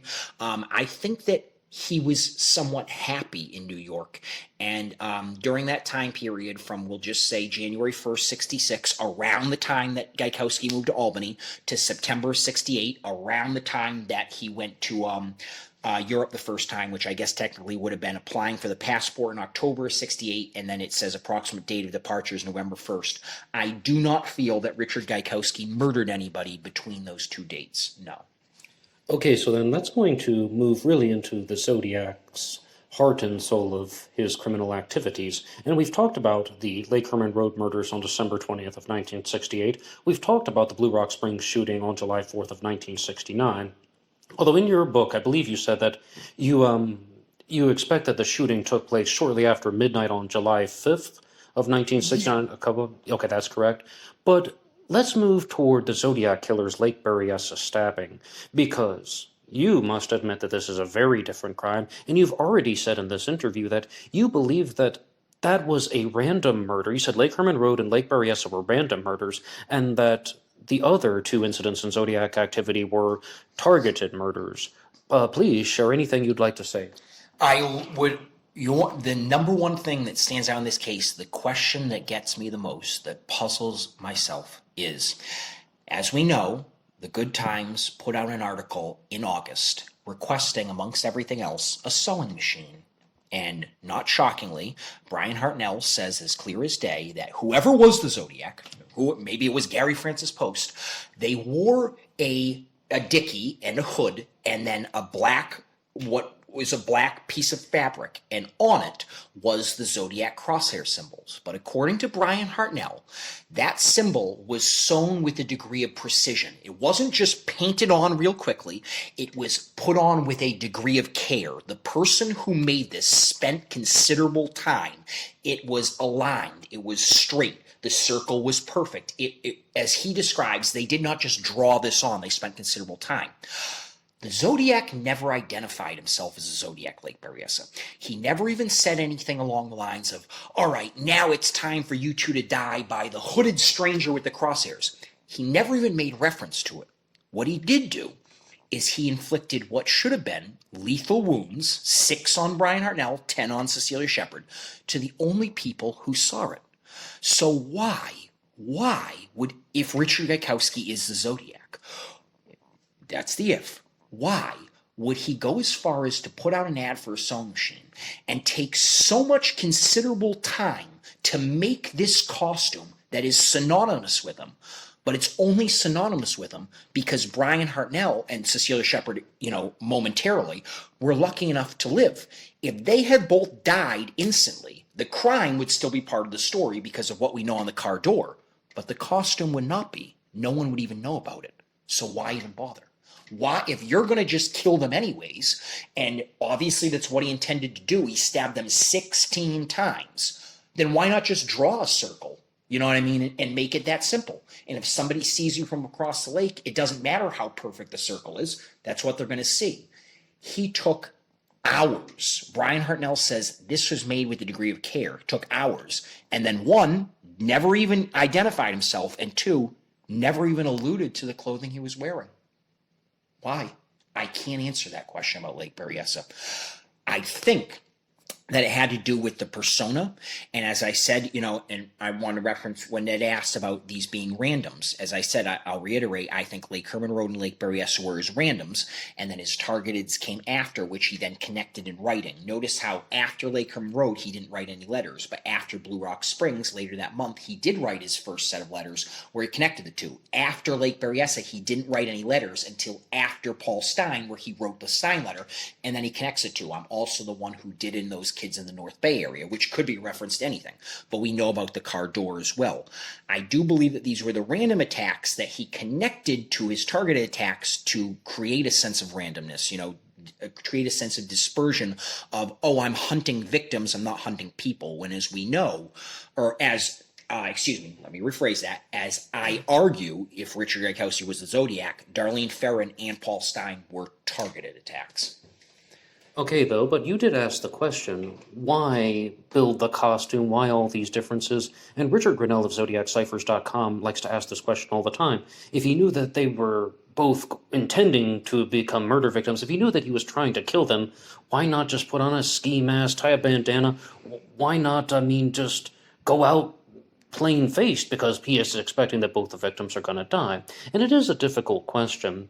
And the only answer that I can try to provide, because you asked the question why, is from looking at other cases such as Jack the Ripper. I was just watching the documentary Stalking the Ripper last night that talked about with serial killers who have a small period of activity, it's possible that the deviant behavior can escalate and the killer is going to do more and more things to fuel his own excitement. And one thing that I would love your thoughts on is, how was the Zodiac influenced by outside sources, media? We're talking about the comic books, we're talking about Detective Story magazine, novels, music like The Mikado, and also other true crime cases. Because this is the stuff that I get into on Black Box Online Radio very frequently. I do a segment about Jack the Ripper every Wednesday, Ripper Wednesday, and I invite you guys to check that out.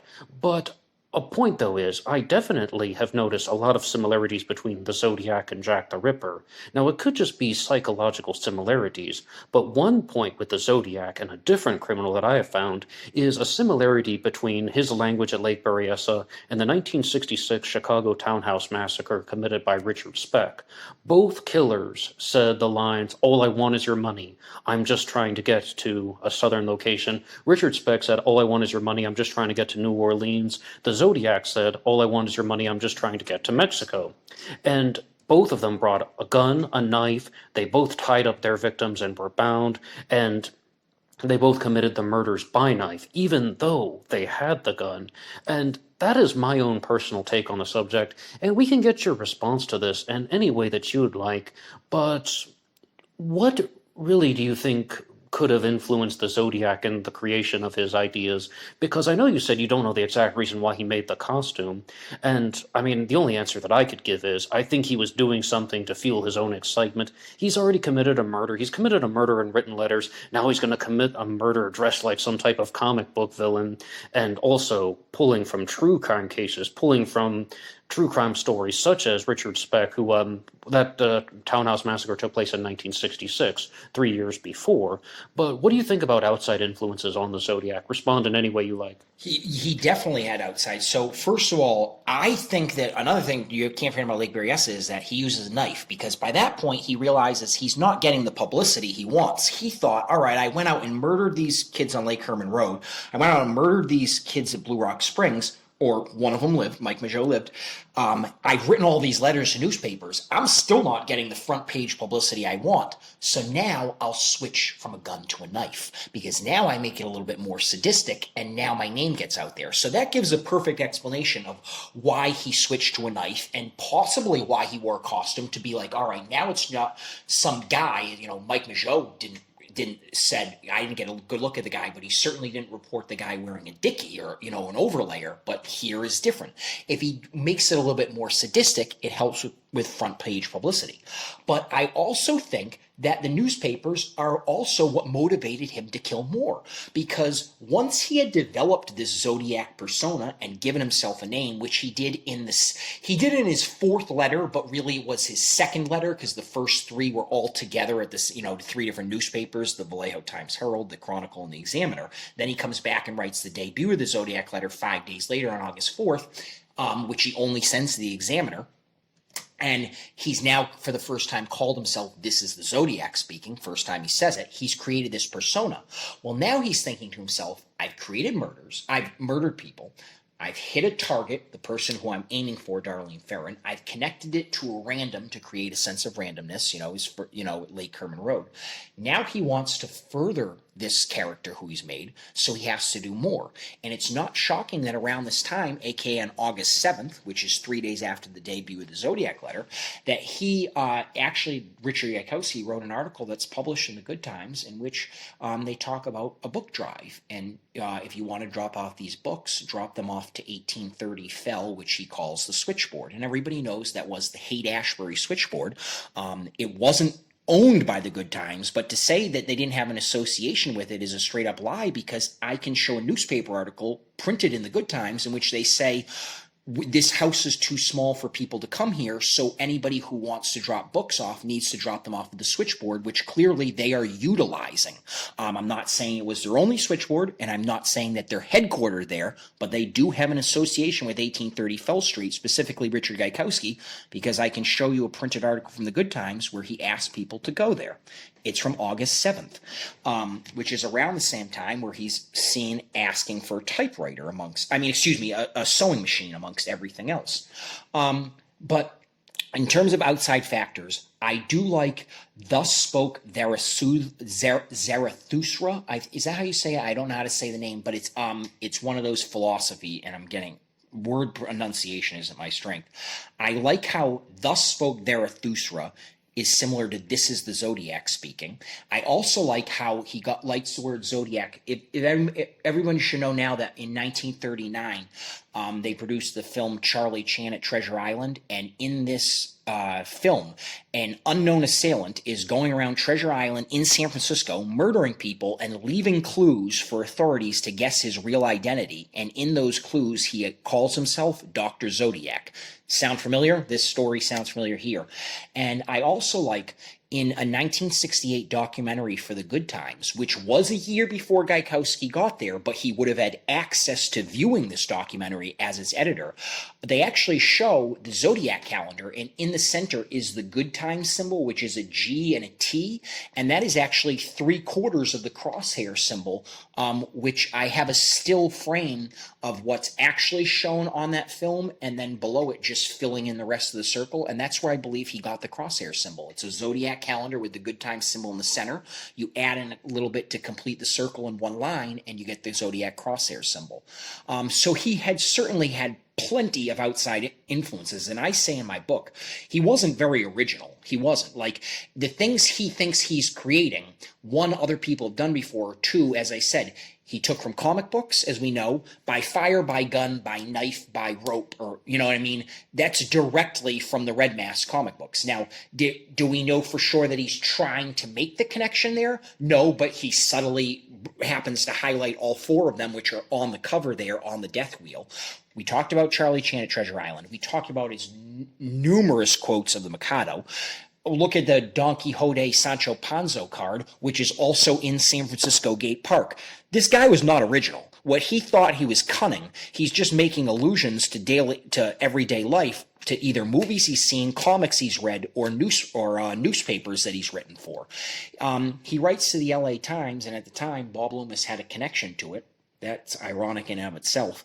And around the same time that Richard Gaikowski made the career switch from Good Times to his time, at first it was inpatient at Napa, then inpatient at Mount Zion, then outpatient at Mount Zion. That's how it technically went in succession. And then he moves on to the theater. The Zodiac starts writing about films. I saw and think The Exorcist is the greatest satirical comedy that I've ever seen, signed yours truly. It even says Me 37 SFPD 0 at the bottom, and Richard Gaikowski was 37 years old when this happened, which brings up another article about the time Richard Gaikowski was arrested when he was 35 for not having his draft card, to which they told him, you're getting arrested because you have to carry it till you're 37 years old. So he had tons of outside influences, yeah, and I could go on and on with those. But I do want to reiterate with regards to Lake Berryessa, I do believe that him getting this publicity, him wanting more publicity, and his need to further this persona contributed to the costume, his decision to have a stabbing to make it seem more sadistic, and also it drove him to murder more, because I do believe in my heart of hearts that when he murdered David Faraday and Betty Lou Jensen at Lake Herman Road, I do believe that he knew in the back of his mind that someday he would murder Darlene Ferrin, and I believe in his mind it was Dean Ferrin. They were his intended targets, and then when Blue Rock Springs happened out that night, she happened to be with Mike Mageau, so he went with it. I do not believe that at that time of Lake Herman Road that he knew that he was going to murder Paul Stein. I don't even think he knew Paul Stein at the time. He wasn't employed with the Good Times until April. But when he started to get the publicity, when he started to see these letters printed on the front page, his lifelong goal, if it was Richard Gaikowski, to be on the front page of the Chronicle and the Examiner, and they didn't give him as much front page coverage as he wanted, and we know that. He complains to it in multiple letters, but he did get some coverage, that he figured, well, I can continue my persona.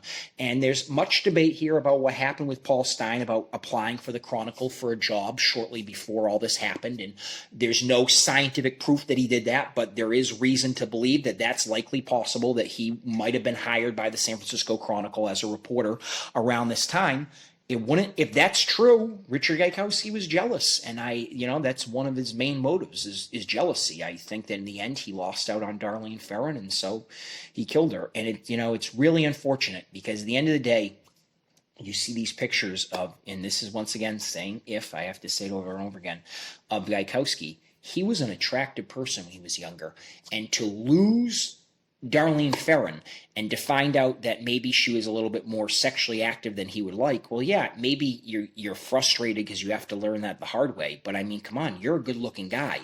You take some time, you let it bother you for a month or so, 5-6 weeks, and then you move on. You find somebody else. I mean, whoever this Zodiac was, they were extremely selfish. There's no doubt about that, because it seems like they did have a connection to Darlene, and I truly believe no matter who it was, she knew him personally, and that they decided that because she didn't want to be with him, that she deserved to die. And there's no logical explanation behind that other than he was psychotic, or, he was crazy, and that's what the Zodiac was. He was a murderer.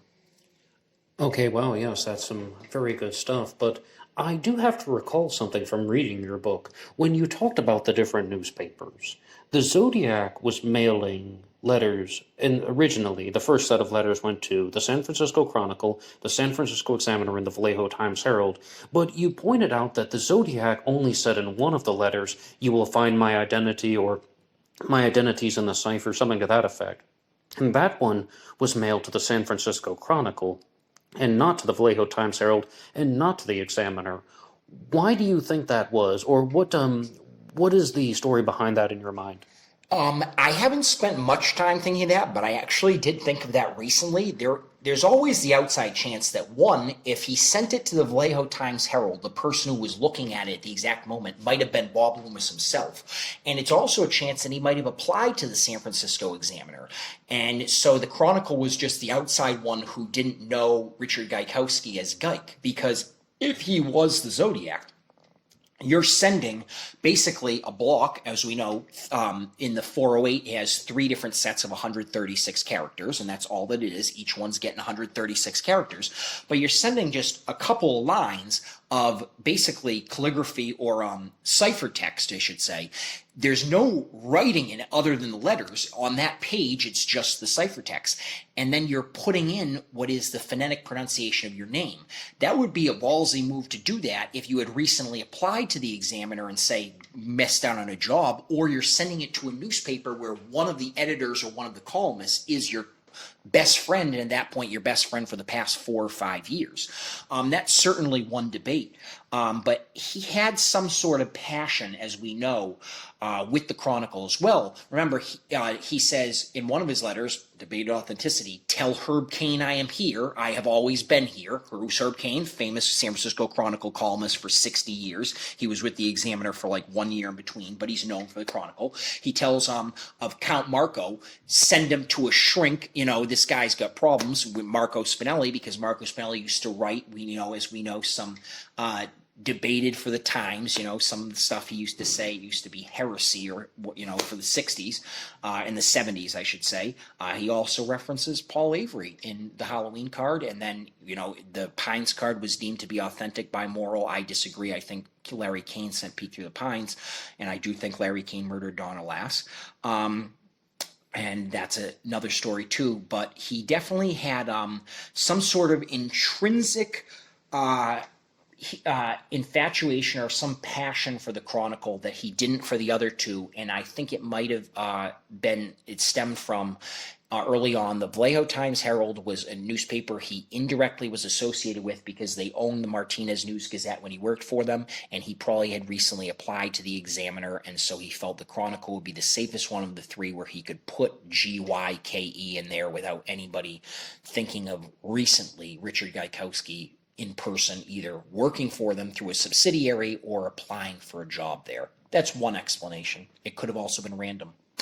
But when you say the phonetic pronunciation of his name, I mean, it's been shared by several people, but you do discuss this in your book about how it actually says Gaikowski. Would you like to talk about that? Yeah, that's a coincidence. I don't know if that just happened, how it worked. Gaik, G-Y-K-E, is in the cipher. The actual coding solves to A-U-S-E. G is A, using a homophonic solution. So you have Oz, and then using the key, you have the key. So it would be Gaikowski. I think the more explicit, well, it's implicit in this case, but the more serious connection is the one between the 408 and the 340. He sends the 408, he says, "In this cipher is my identity," and it's in that short, those 136 characters that we know of the San Francisco Chronicle. And then on October 22nd, 1969, in between the two ciphers, because the next one doesn't come till November, the American Cryptogram Association puts an article, as we know, in multiple San Francisco newspapers, essentially daring the Zodiac to send another cipher code, however difficult, because they felt that his identity wasn't in the first one like he claimed.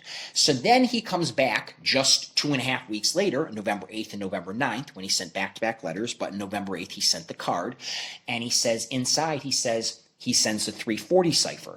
You take characters 4 through 7 of line 20 on the 408, you make them characters 4 through 7 of line 20 on the 340, and now it reads Geik's Zodiac, which phonetically you could say is Geik's Zodiac, and more importantly, across the line it reads G AIK, and GAIK, Gaik, that is the correct spelling. That's not even the phonetic spelling, that's the correct spelling of his chosen nickname.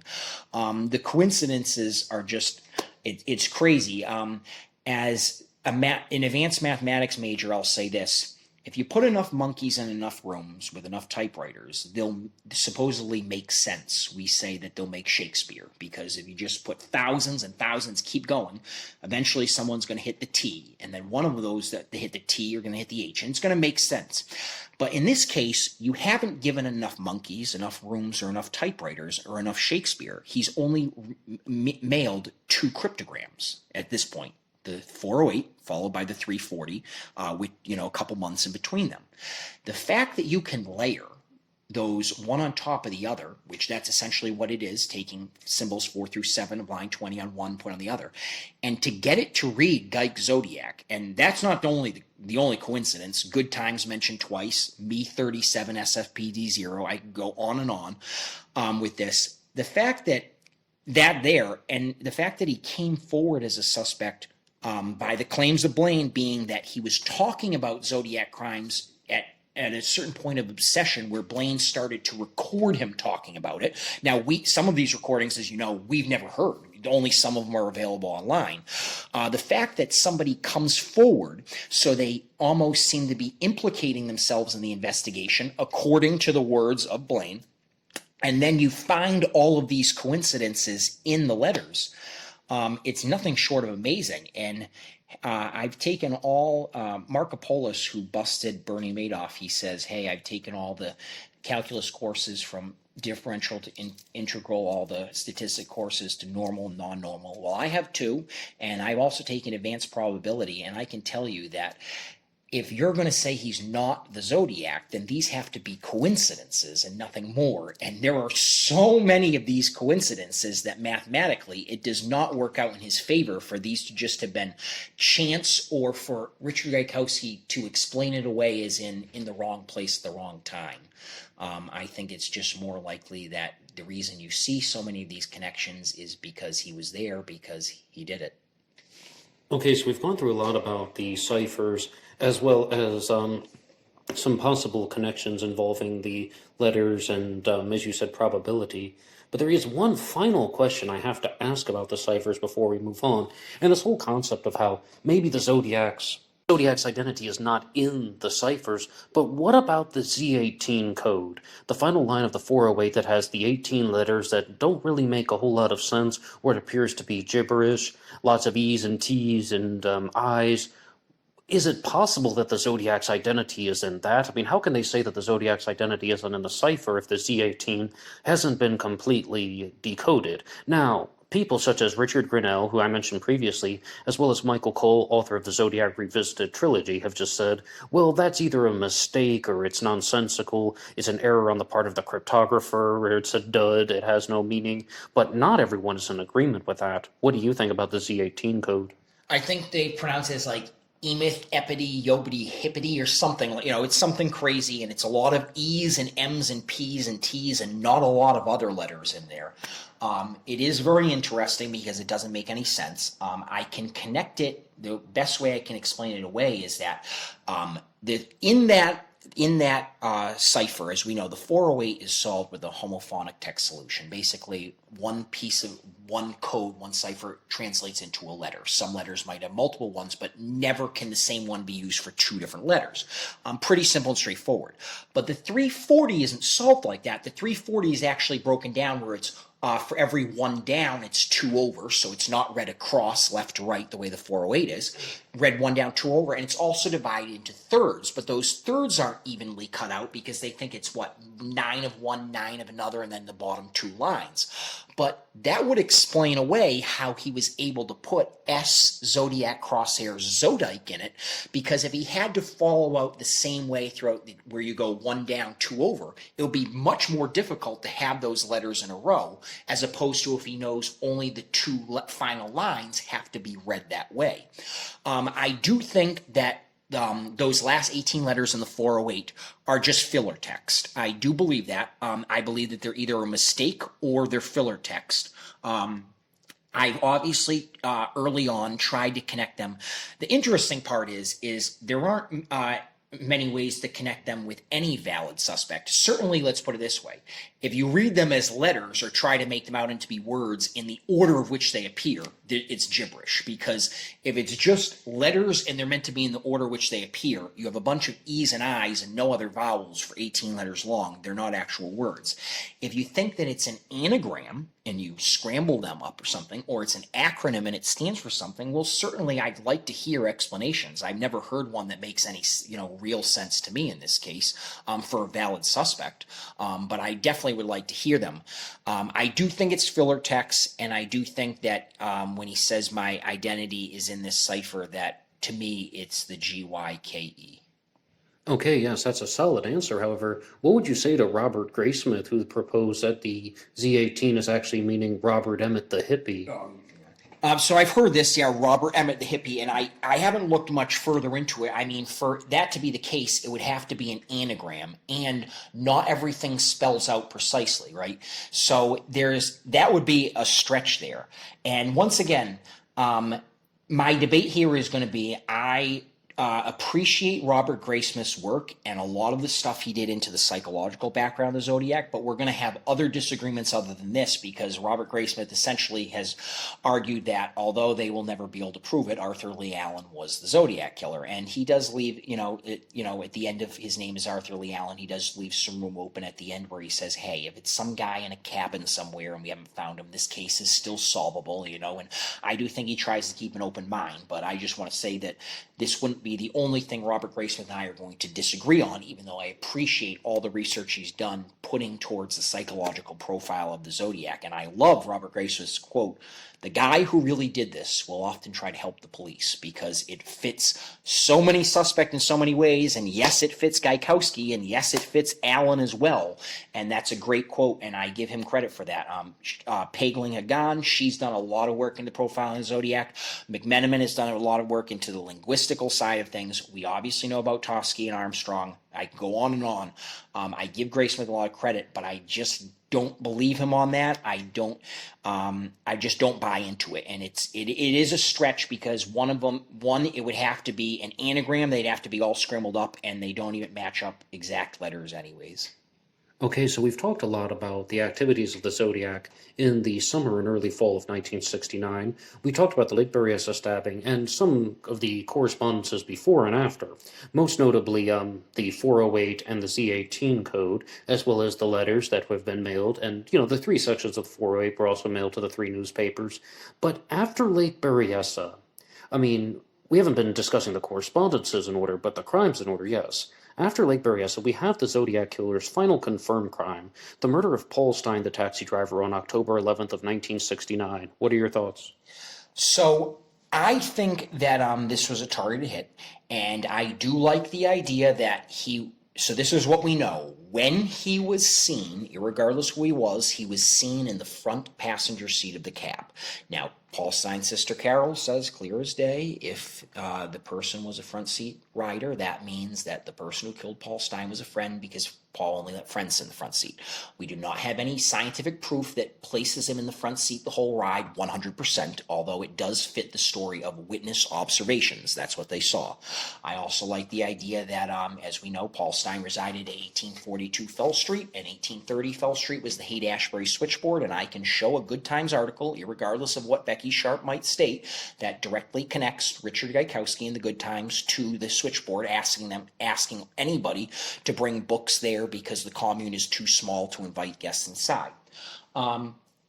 He goes into a lot of communications, as we know about this afterwards, and I want to hit on the one that came, Paul Stine, October 13th, that's directly afterwards, but November 8th, November 9th, and both of those letters, the 2 that come after the 48 hours, but within a month of Paul Stine, in both of them he says, claims 7 victims. He says in one, it says December spelt wrong, DES, July, August, September, October equals 7, and then that's on November 8th, November 9th, it says, up to the end of October, I have killed 7 people. Those are in back-to-back days and back-to-back letters.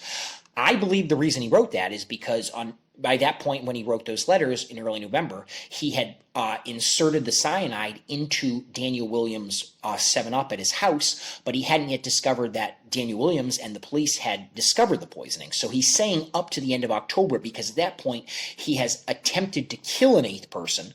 He assumes that they're not dead yet because they haven't drank the 7-Up, but in reality they found it and he just isn't aware of that. I love how Daniel Williams' residence was 1234 Bush Street, Martinez. Now, 1234 Bush Street, Martinez, and if the Zodiac did this, it was a home invasion. He had to break into the home in order to put the cyanide in the 7-Up. So think about it. 1234, as in don't pay attention, this means nothing. Bush Street, which is where Richard Gaikowski lived, Bush Street in San Francisco, and Martinez, where Richard Gaikowski used to live.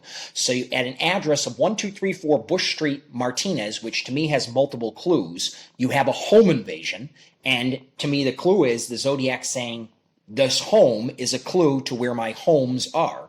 I love that connection.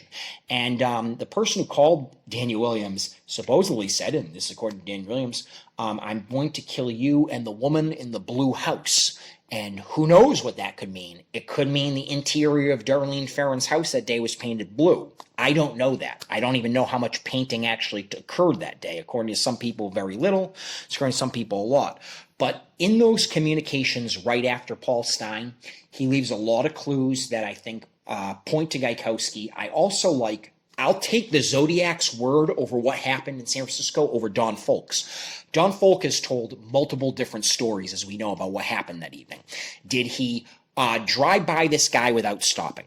Did he see this guy enter a stairwell at 3712 Jackson Street? Did he actually see this guy turn north on Maple, which Maple technically ends, so he'd have to be entering the Presidio, jumping over a wall? Did he not drive by this guy at all? We don't know. He's changed his story. But the Zodiac is straightforward in his letter that, hey, a couple minutes after the crime scene, I was walking down the hill to go towards the park. Police car pulled up to me, and they asked, did you see some guy running by waving a gun? This is just what the Zodiac's claiming. I told them yes, and something that allowed them to drive off and continue on to Arguello Boulevard rather than Cherry Street, so now they would patrol the Presidio. His explanation seems to go along with the details of that evening, and I think that it's possible that Don Folk changed his story so many times because he got beat by the Zodiac. And I don't mean that as an attack on Don Folk. I just mean that there's a chance that Don Folk was told, you're looking for an African American, at that point was looking for an African American, sees a white guy walking down the street, pulls up, hey, did you witness anything?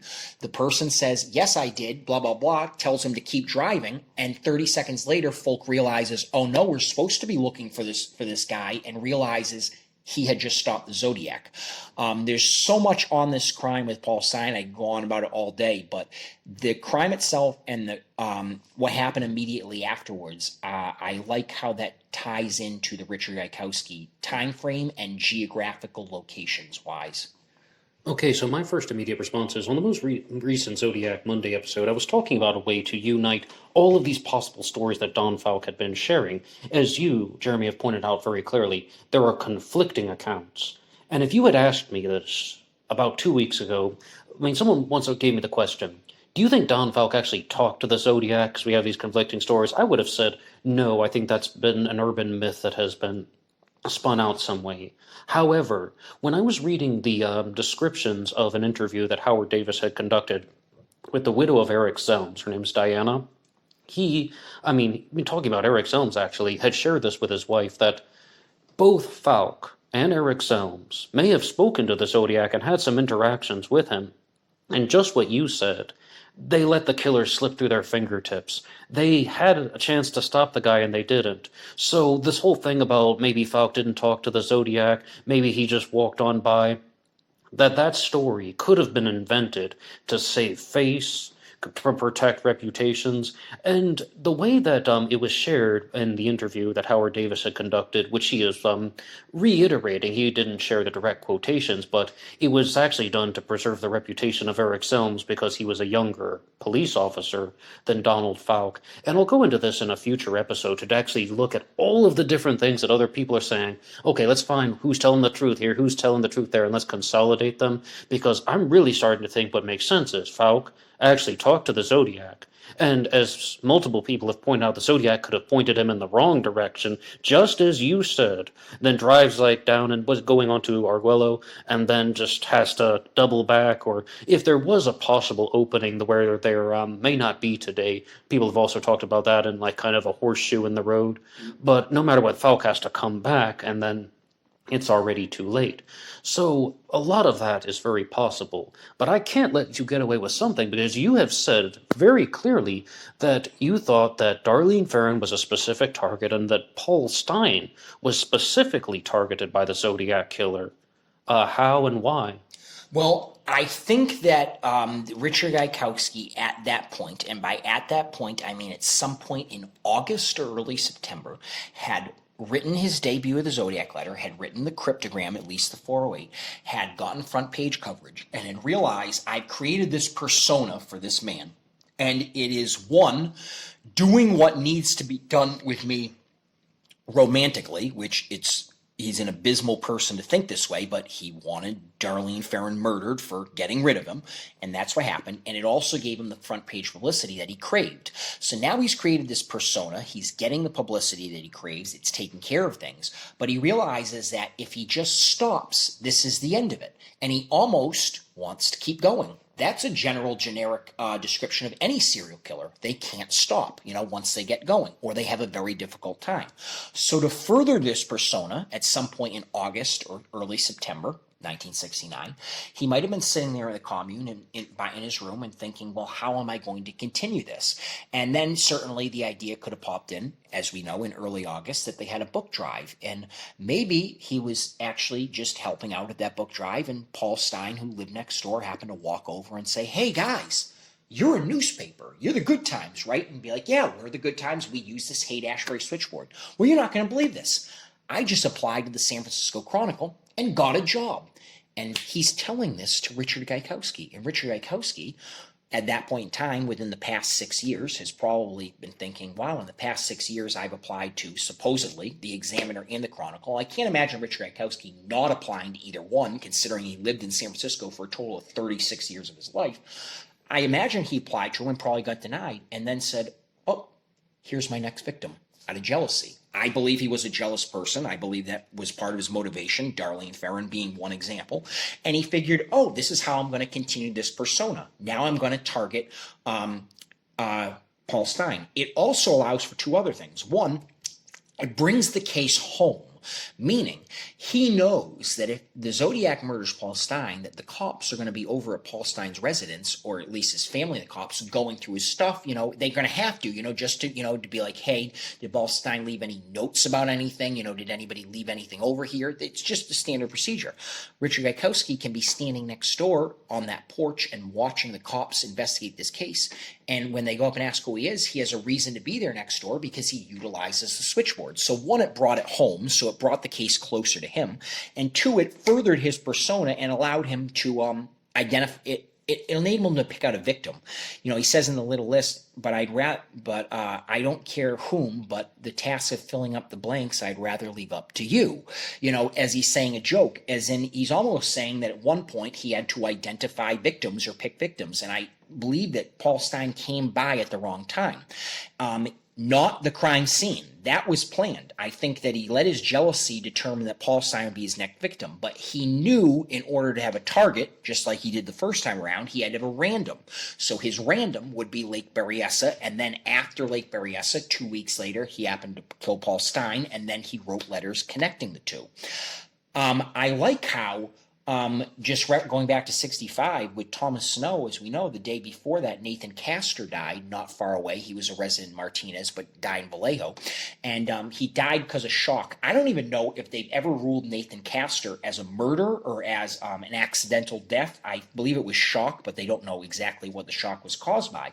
But remember that Richard Gaikowski wrote several articles in which he said police were going to attempt to connect the two to see if there were any connections. They were going to Pleasant Hill, Orinda, and Martinez police were going to reach out to Vallejo police to see if there were any possible connections between Snow and Castor.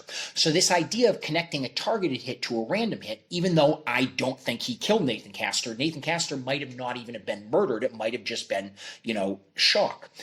The Zodiac did the same thing, except he committed his random crime. So it's almost an evolution in murder, as in now from 65 to 69, he realizes I need to connect my targeted hits, my random, to create a sense of, to leave the cops guessing that these all might just be random hits. But now he's committing those random hits himself. So I believe that offers an explanation. With the Paul Stine, though, one, all of those unique coincidences, the family supposedly taking pictures of the funeral and seeing Gaikowski there and not knowing who he was. What are the odds of that? Now, they've never been able to produce this picture, but they have no reason to lie about this. I believe Carol, and Paul's fiance too, and I apologize, I'm forgetting her name. And I feel terrible, I forget names, especially in these cases. But there are so many unique coincidences between the geographical location, 1830 to 1842 fell, the idea of the book that Blaine supposedly found inside Gaikowski's couch in 1986, which supposedly has Paul Stine's signature, and it's a match, according to Carol, the sister. The idea of that he supposedly was at the funeral, even though he claimed to have no idea who he was. The idea that Paul recently had applied for a job to the San Francisco Chronicle, supposedly, and got hired as a reporter. The coincidences seem to be endless. And then you add in the fact that, clear as day, in August 7th, I have the article, written by Richard Gaikowski himself, Dick Geik's Short Bits, says it right across the top, says that on August 7th, they're having a book drive. the good times, but we need you to drop off the books at the switchboard. And it even says clear as day 1830 Phil, because they don't want anybody going to 2377 Bush because it's too crowded. It's just amazing. And as I said, it's just another victim and another crime where if it wasn't Gaikowski, man, was this guy in the wrong place, the wrong time, over and over and over and over again over a series of years. So yeah, that's how I would describe it. Okay, now everybody listening, please take note about something. This whole concept of anybody being jealous of a guy like Paul Stine getting the job that Geik would have wanted if Geik were to have jealousy over that, hypothetically, if. Paul Stine was a very hardworking person. Not only was he a taxi driver, he was also a PhD student. I also read once that he sold insurance as another way of making money. And as Jeremy just said, he was maintaining his relationship with fiancée, future wife. And he was a hardworking person. He was a smart and talented person. He was described as being the nicest guy in the world. Absolutely no excuse for jealousy. The only antidote is hard work. Geik was a weirdo, and I think that that is just absolutely just not the correct solution to responding to people who get what you want in life. Now, I mean, that's not even a comment about Geik being the Zodiac killer. That's just a hypothetical in regards to jealousy. But yes, people say some very good things about Paul Stine as a person. However, Jeremy, we've now reached the end of the canonical crimes after the Stine murder.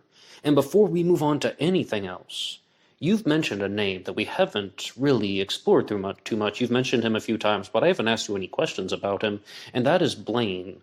I mean, also known as Blaine, also known as the informant we call Goldcatcher, Purple Blaine. He has many names attributed to him. Who was Blaine? So, first thing I want to do is I apologize for putting what might have been their real name in my book, because the name that I put in to identify them, I actually thought was just another pseudonym that they had given to themselves, and that wasn't their birth name, but it may or may not be their birth name, and I apologize for doing that. I wouldn't have done that intentionally in that case. But Blaine was, they now live as they, as you know, and like to remain kind of off the radar as an confidential informant, undercover basically, and they were basically a fellow employee of Richard Gaikowski as far back as '69, with Gaikowski being the editor of the Good Times. Blaine worked for the Good Times as a freelance article writer. They did some reporting at the time. You can actually see an article that's actually a message to the Zodiac killer that it says right on top of it, by Blaine. But according to Blaine, Gaikowski was the one who basically got them to write this article for him. Basically, it was Gaikowski's words, but Blaine typing. Gaikowski was there dictating over Blaine's shoulder. And then basically these two would cross paths here and there. And then in 1986, in January 1986, Richard Gaikowski got a job for a cab company. And he ended up hitting a pedestrian and was fired on the first day of the job. Coincidence there. But in January 1986, because Blaine happened to live in a van, and they parked their van in the area, basically near Nob Hill, kind of near where Bush Street meets Jones Street, around that area, them and Gaikowski often decided to hang out. And this is in early 1986. And this is kind of where the story begins in terms of Geik being identified as a Zodiac suspect by somebody else, is that Blaine claims that Gaikowski demonstrated a heated infatuation with the Zodiac case over January and early February of 1986. And basically Blaine was saying that they'd hang out in their van, or they'd hang out all around San Francisco, especially over Nob Hill, and whenever they hung out, Gaikowski liked to keep the conversation on the Zodiac. And at first, for several weeks, Blaine was just like, oh, this is a person who was a reporter when this was happening. He just has some knowledge. Maybe he just has this interest in it, so I'll go along. And Blaine would bring up the Zodiac case, and Gaikowski would talk about it, and Blaine would give their opinions about it and say what they know about it. And this went on for about, as I said, January and into February 1986. And then February 23rd of 1986, which was a Sunday, Blaine claims that they were down by the docks, and I don't know what was said. I've heard some rumors online, but I will not quote about the exact words that were said. I just know that Blaine states clear as day the date was February 23rd, 1986. Gaikowski started saying things about a certain Zodiac crime that made Blaine pause and go, whoa, only the killer should know that. And from that point, Blaine kept it in the back of their mind that, hey, I should probably at least start to record some of these conversations because there might be more to these stories than meets the eye. It might not just be some outside passion. There might be some inside knowledge here. And as we know, Blaine recorded over 10 hours worth of conversation that is back and forth between Blaine and Gaikowski. In my book, I quote as mostly from the mouth of Gaikowski. I should say it's really from both of them. It's a two-way conversation. Some of this is available online, and a lot of it's not. We know that some things have been said that you can't hear the clip online, but that people write about, that Tom's adamant is about, has been said, and some of it has been kept under wraps by SFPD or Vallejo PD, whoever has it, and hasn't been released for public information. We know that too. And Blaine's idea is that at some point they realize that there's more that meets the eye here, and that Richard Gaikowski has told them enough where that he was the Zodiac killer.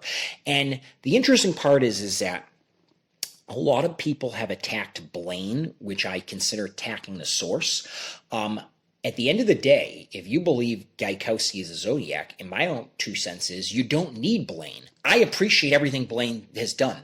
I consider Blaine an honest person. I consider Blaine has made mistakes because, like, they submitted their own solution to the 340 cipher. They made grammatical errors in their book. There's a couple of grammatical errors in my book. Nobody's perfect. They made further claims that go beyond the Zodiac case that have maybe been, like, proven to not exactly be right. So I feel like that takes away from their credibility here. But if you just listen to these clips, I mean, Blaine going to Gaikowski, a cab driver got killed over there. Did you hear about that? And Gaikowski goes, I heard about it, but I didn't read the papers or anything. Well, if you didn't read the papers or anything, how'd you hear about it? You know, and then Blaine goes, I don't like that. And Gaikowski goes, I can appreciate that.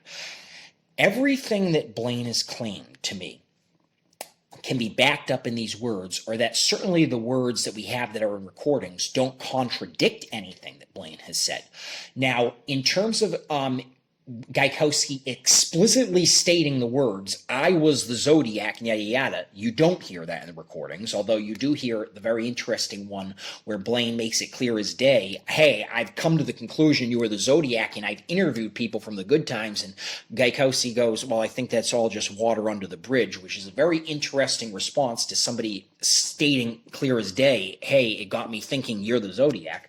Anyways, Blaine has been brought up in question, as everybody knows, and they're a very interesting person, you know, lived this interesting lifestyle, and it was a very different lifestyle back then in the 80s. We know how hippies were looked upon then, you know what I mean? And Blaine is also, with regards to their identity and their gender, you know, they're transgendered. And I don't need to go down these paths. And I think Blaine is an awesome person. But certainly people in the past have discredited Blaine because of maybe their identity or maybe their gender. We've certainly had cops going on record calling them a fruitcake, you know. It doesn't matter. That's the source. If you want to attack the source, go attack the source. You're not going to gain anything about it. I have more respect for Blaine than I have for almost anybody in this Zodiac investigation. But you don't need Blaine once you actually take the physical evidence, which is the letters, and you start to see Gaik later on to Gaik Zodiac, Me 37 SPD 0, and go on and on. The Badlands. Why would they get mad at the Badlands getting ad space? Well, the Badlands is loosely based off of Charles Starkweather and Carol Ann Fugate, who committed their murders in Nebraska and Wyoming, not in the Badlands of South Dakota. So if you were from South Dakota, you'd take that personally. You don't need Blaine's words to further Gaikowski's guilt, and that's why all this attacking of Blaine on a personal level, I don't understand it. Go kill the messenger all you want for all I care. It does nothing to do with whether Richard Gaikowski was or wasn't the Zodiac killer. And I think that Blaine gets tied into it all and gets some negativity pushed towards them that they certainly don't deserve. And to me, and this is just my opinion, because as I said, you know, I think Gaikowski is the Zodiac. The state of California owes Blaine tremendously, because to be intelligent enough, irregardless, to start to record these conversations, they're very lucky that they were smart enough to do that. They should be Tom Voight is appreciative of Blaine. I am beyond appreciative of Blaine. And they deserve credit. They don't deserve to be shunned. They don't deserve any of that. They put these forward, and I think they have the mindset of, well, you create your own conclusions. You form your own conclusions. And from what Blaine has put forward, I have formed my own conclusions. And my own conclusion is, Blaine, I believe you 100%. You've made a couple of statements in books where you've made guesswork, where your guesses were wrong, but your general concept of this is the Zodiac, and listen to him talk about these crimes with a passion or not deny anything when I try to confront it, it's there. And I agree with them. I think Blaine is very credible. And Voight's exact quote is, I can't tell you how many times a sensational claim about Gaikowski from Blaine has turned out to be true. He's more than earned the benefit of the doubt. That's just to quote Tom Voight. Okay, then, Lou. I would like to either recap or paraphrase or try to understand exactly what you just said. Would you mean that when you said we don't need Blaine or you don't need Blaine, that even if, as someone else had brought Geik forward, the facts will speak for themselves and the evidence is pointing in this particular direction, Blaine was maybe the person who ignited the discussions, but by now you can research the hard evidence for yourself or research the primary sources for yourself, and it would lead to Richard Gaikowski no matter who brought him forward? Blaine deserves every last dollar that is ever put towards reward money in this case. I want that to be clear. Every last dollar. And I've tried to reach out. I know that there's been an accident recently with Blaine. I won't go down that, but I want to give some of my profits of my book to both Blaine and Voight for all the work that they've done.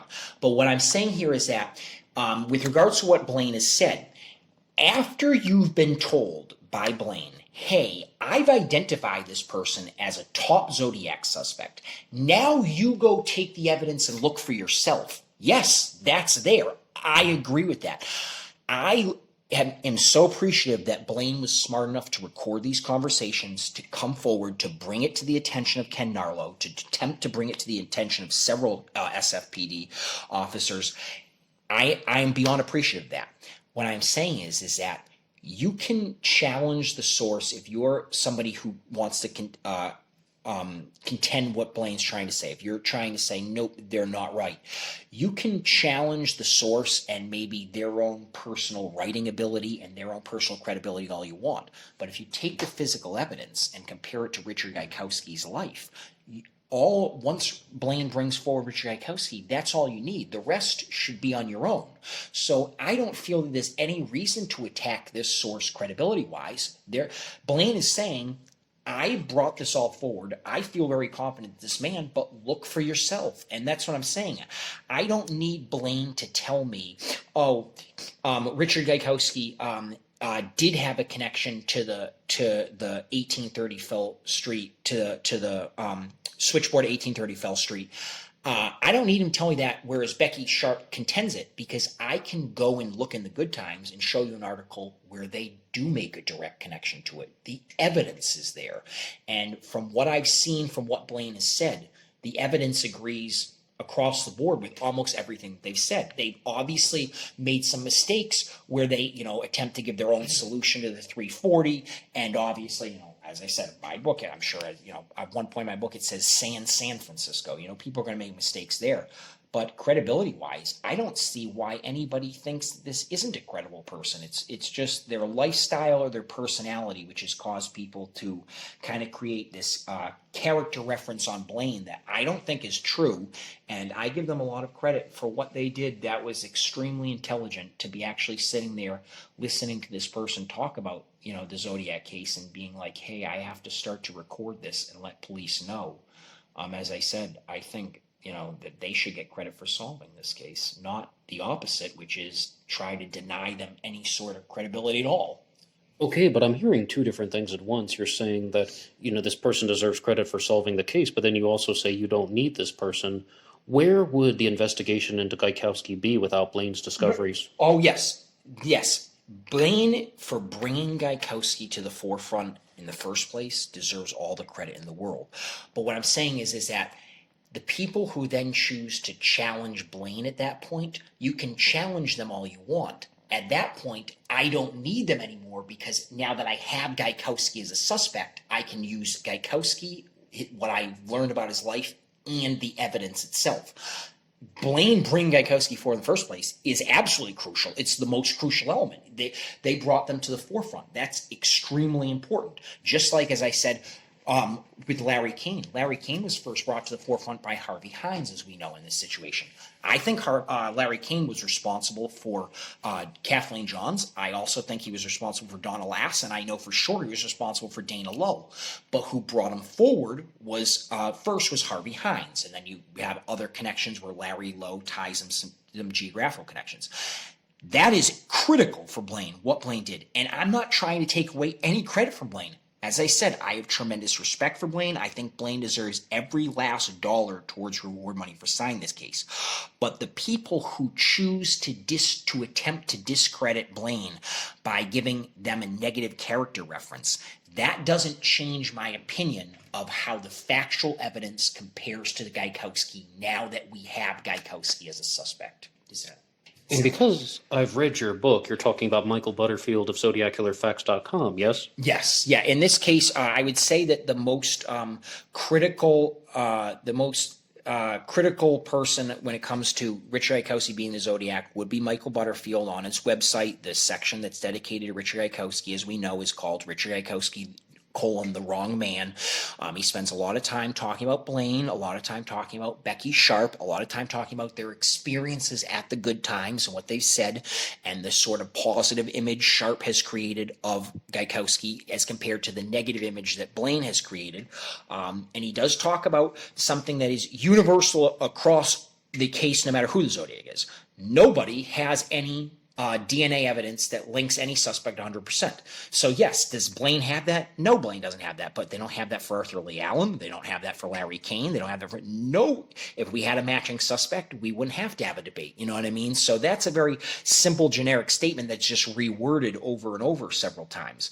But I feel like a lot of what's on there, I didn't say everything, but a lot, is attacking the personal character of Blaine or Blaine's past, and not so much the evidence, as in the letters and the crimes itself, as opposed to Gaikowski's life. I don't think that you need to spend time on tying Blaine into this, because I want to know how you think that this evidence is just a coincidence to Gaikowski. Because if you're going to say that Blaine's a liar, or take it a step further that Gaikowski wasn't the Zodiac, then you have to explain all these things away as just coincidences.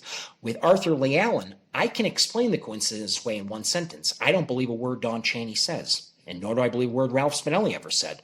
And with Ralph Spinelli, I'm in agreement with most investigators, and with Don Chaney, I'm in agreement with some. Unfortunately, not with George Bauer, who changed his mind. But with Blaine, it's not about words. You can actually see it. Blaine isn't saying, hey, Geik appears in the cipher. No, you can look at the cipher and see it yourself. You know what I mean? Like, it's the actual physical evidence. It's actually what's there. If I had to sum it up in one sentence, I'm sorry, because I'm badgering it, because I get frustrated, because I can't count how many times I've read online somebody has chose to attack the chances of Richard Gaikowski being the Zodiac by personally attacking Blaine. And irregardless, that has nothing to do with the Zodiac case. They brought them forward, but even they are saying, now you draw your own conclusions. This is what I found with my research, and some of it has been off, but now I need you to draw your own conclusions. Okay, can I try and put it into one sentence? Yeah. People online, such as Michael Butterfield, want to attack Blaine's character instead of looking at the facts in regards to Richard Gaikowski? Yes, that would be well said. Because the way you phrased it, I mean, when you were saying we don't need Blaine, that almost, well, it sounded like half of what you were saying was extremely complimentary, saying he deserves all the reward money. Then the other half was almost the exact opposite. So I'm glad we've achieved some clarity there. Yeah, one last sentence. We do need Blaine, and Blaine's awesome. But at some point after Richard Gaikowski has been identified, you can make fun of Blaine all you want. It has nothing to do with the Zodiac case itself. But if Michael Butterfield is running ZodiacKillerFacts.com, and he has this page about how Richard Gaikowski was not the Zodiac killer, and that everything about Gaik is wrong, Why is Butterfield wrong, and why are your claims right? Well, I mean, the first thing is that, remember, with regards to my claims, I'm identifying a specific suspect. And then his argument is that, no, this is the wrong person. Many of the things that are in there, all right, I'd have to go over them sequentially, but I can just give multiple examples. With Becky Sharp, clear as day in there, he has her stating, hey, Becky Sharp was surprised that they had any connection to the 1830 Haight-Ashbury switchboard, but I can show that they did have a connection. Richard Gaikowski's article about it. Becky Sharp has stated, I never knew them to do anything rash besides publish pictures of undercover cops, but I can show you them publishing pictures of pipe bombs, how to make pipe bombs with the ingredients, and they would actually work. She can say, I never knew him as that type of person, but everybody who he worked with and lived with there had him involuntarily committed to a mental asylum. That means against his own will. Now, we talk about back in the day, it took a couple signatures. And with that being said, though, from my understanding, he was the only one in that house who was ever committed to a mental asylum. So it couldn't have been that common of a coincidence. The character that she puts forward, or her feelings of the association of the good times with outside switchboards, or with their degree of promotion of violence or unrest, it doesn't correlate with what actually appeared in the Good Times papers. And I can provide articles that show otherwise, is what I'm saying. Okay, excellent, and thank you for that. But I've also interviewed Drew Beeson, who is the author of Citing In on the Zodiac Killer, and has proposed that Don Chaney was the Zodiac. And when I interviewed Drew Beeson for the Zodiac Killer channel's Interview with the Expert series, he said, if you're going to propose a Zodiac Killer suspect, you should also be able to give reasons why other Zodiac suspects are not the perpetrator. And I think that you're open to this because, firstly, you talk about it a lot in your book, and we began the episode by talking about different Zodiac Killer suspects. Now, you said that Don Chaney was a liar and lied about Arthur Lee Allen, but why wouldn't he be the Zodiac based on, Drew Beeson has his book out on how Don Chaney was the Zodiac. Why is he wrong, and why is Geik right? All right, so with Don Chaney and Arthur Lee Allen, as for their actual friendship, as we know, this is up for debate. Here's where I'm going to go down a line where I'm going to make some assumptions. I'm going to say some things, and I have to say before I say this that these are just rumors to this. A lot of what I talked about today is fact or my opinion of things, but these are just rumors. One of it is let's first talk about motive. Why would Don Chaney ever want to first put forward Arthur Lee Allen in the first place if he's lying, that's what I'm saying he's doing. As we do know, there is some debate about, let's talk about what there isn't debate about. In 1968, Arthur Lee Allen was terminated from his employment as a teacher for sexually molesting a 12-year-old girl, and in 1974, he was arrested and jailed for years for sexually molesting a 12-year-old boy. So there doesn't seem to be any debate about those two statements. There has been discussion online that there might have been some involvement with Arthur Lee Allen and one of Don Chaney's kids, but once again, we're going down a path here where I have to make some assumptions. It is quite clear that no matter what happened between Don Chaney and Arthur Lee Allen, that his claims are that he stopped talking to him on January 1st, 1969. Don Chaney, even though he's changed that date a couple times over the years, seems to agree that state clear as day on his name is Arthur Lee Allen, that was the last time he ever saw him. So in this case, you have to wonder is that George Bauer, I think why he came to the conclusion that Don Chaney was telling the truth is the story about the Christmas cards, the thank you letters. When Don Chaney told somebody else that he went to Arthur Lee Allen's house, that he had a ball of paraffin, and that he was mailing thank you cards and said, hey, why don't you make yourself busy and stamp some of those envelopes for me? Chaney did that. And now George Bauer goes, whoa. Don Chaney is giving an explanation to me about why his DNA might show up on a Zodiac letter, even though he's claiming Arthur Lee Allen to be the Zodiac. And I think that's what changed George Bauer's mind. I think George Bauer at that point began to think, well, something about this story didn't make sense. And that's perhaps what it was that didn't make sense here, is that to quote George Bauer precisely, I do in my book, yes, I believe Don Chaney's story. I wonder sometimes if he's not more involved in the case than he wants to let on. So George Bauer is coming out and saying, yeah, I think Arthur Lee Allen was the Zodiac, and I think Don Chaney might have been helping him, which poignantly yet mistakenly, I can see why he drew that conclusion. But you also can't forget that Don Chaney has been caught in numerous lies that are not only lies of the Zodiac, they're scientific lies. I mean, he told Michael Butterfield in 1969, Arthur Lee Allen told him he wanted to rent a plane and fly into the Sears Tower as some sort of Zodiac attack. But the Sears Tower wasn't built until 1970. So when he was confronted on that, he kind of just went, oh, and threw his hands up in the air like it wasn't even worth the explanation. He caught him. He also has been misquoting that date, as we know, January 1st. At one point it was the 67, then it went to 69, back to 67, 69.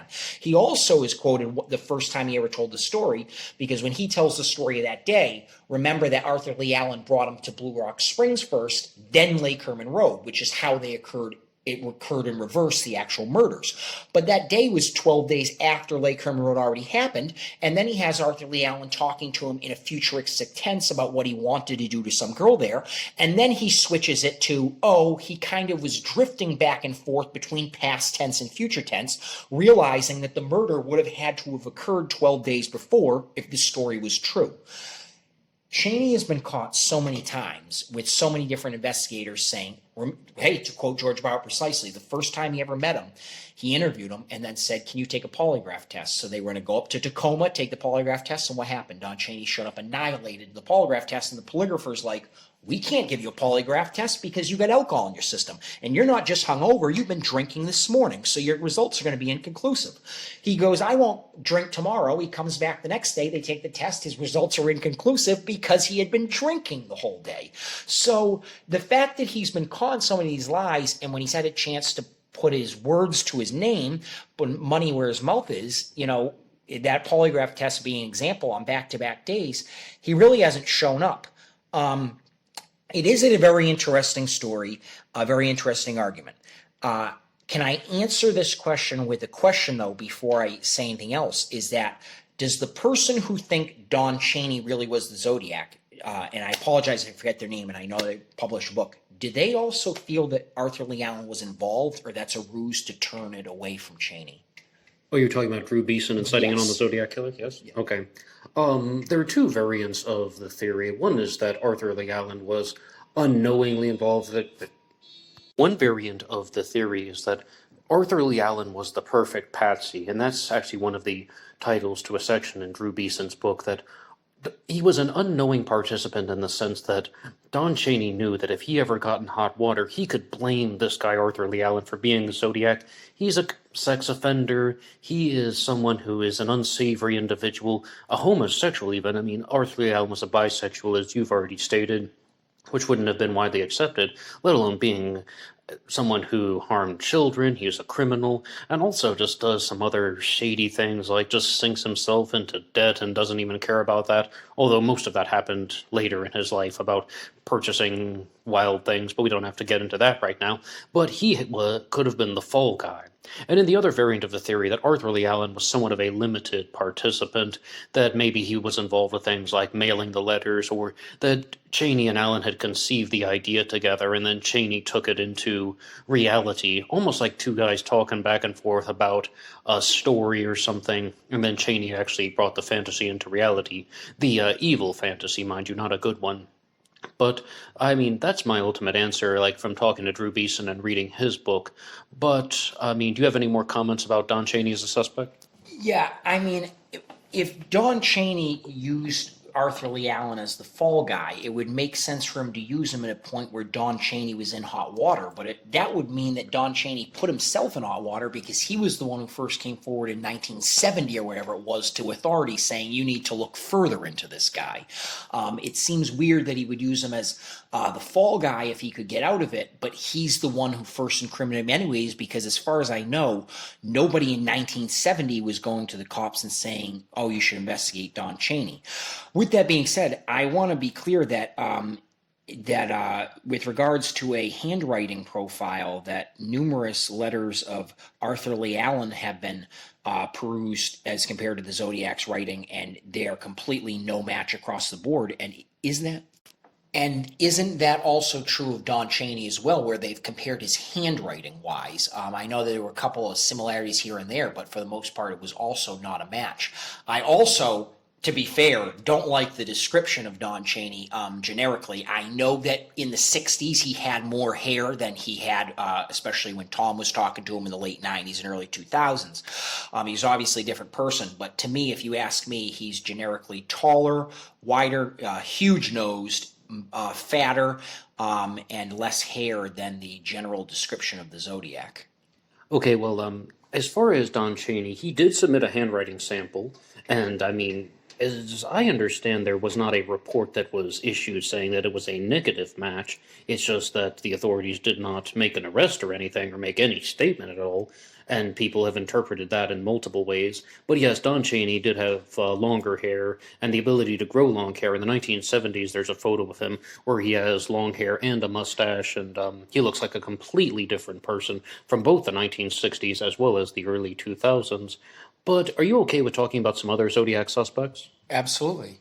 What do you think about Ted Kaczynski, the Zodiac Unabomber connection, which is promoted by not only Mark Hewitt, but also Douglas Oswell, who wrote the first book on it, The Unabomber and the Zodiac?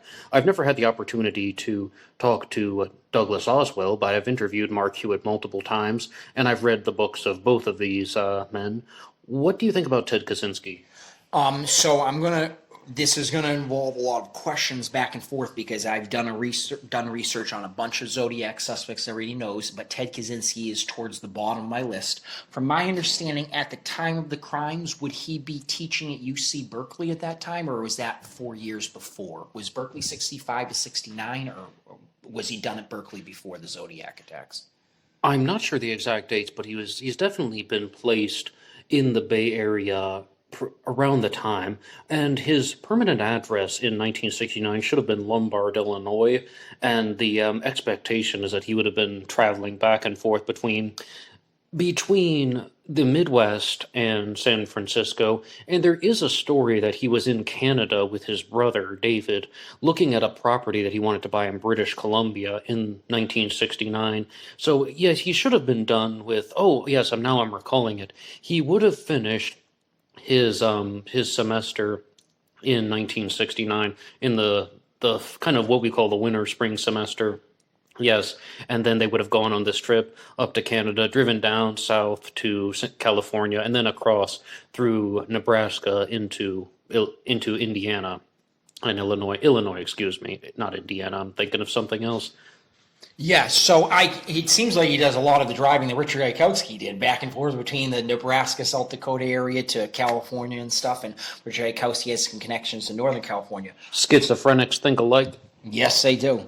But Ted Kaczynski, very interesting. I absolutely know he was the Unabomber, and that's without a doubt and stuff.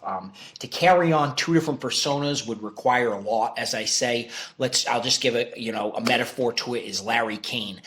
I have a very difficult time imagining that this guy who was committing a litany of offenses, without a doubt, would be able to have another litany of offenses in him in which he completely evades authorities. Now, Larry Kane is a step under in terms of elusiveness than Ted Kaczynski, because we know for a while Ted Kaczynski fooled everyone, whereas Larry Kane was never very good at getting away with the crime. He's been arrested over a dozen times. I talk about that in the book. But on Ted Kaczynski, it was definitely a different MO.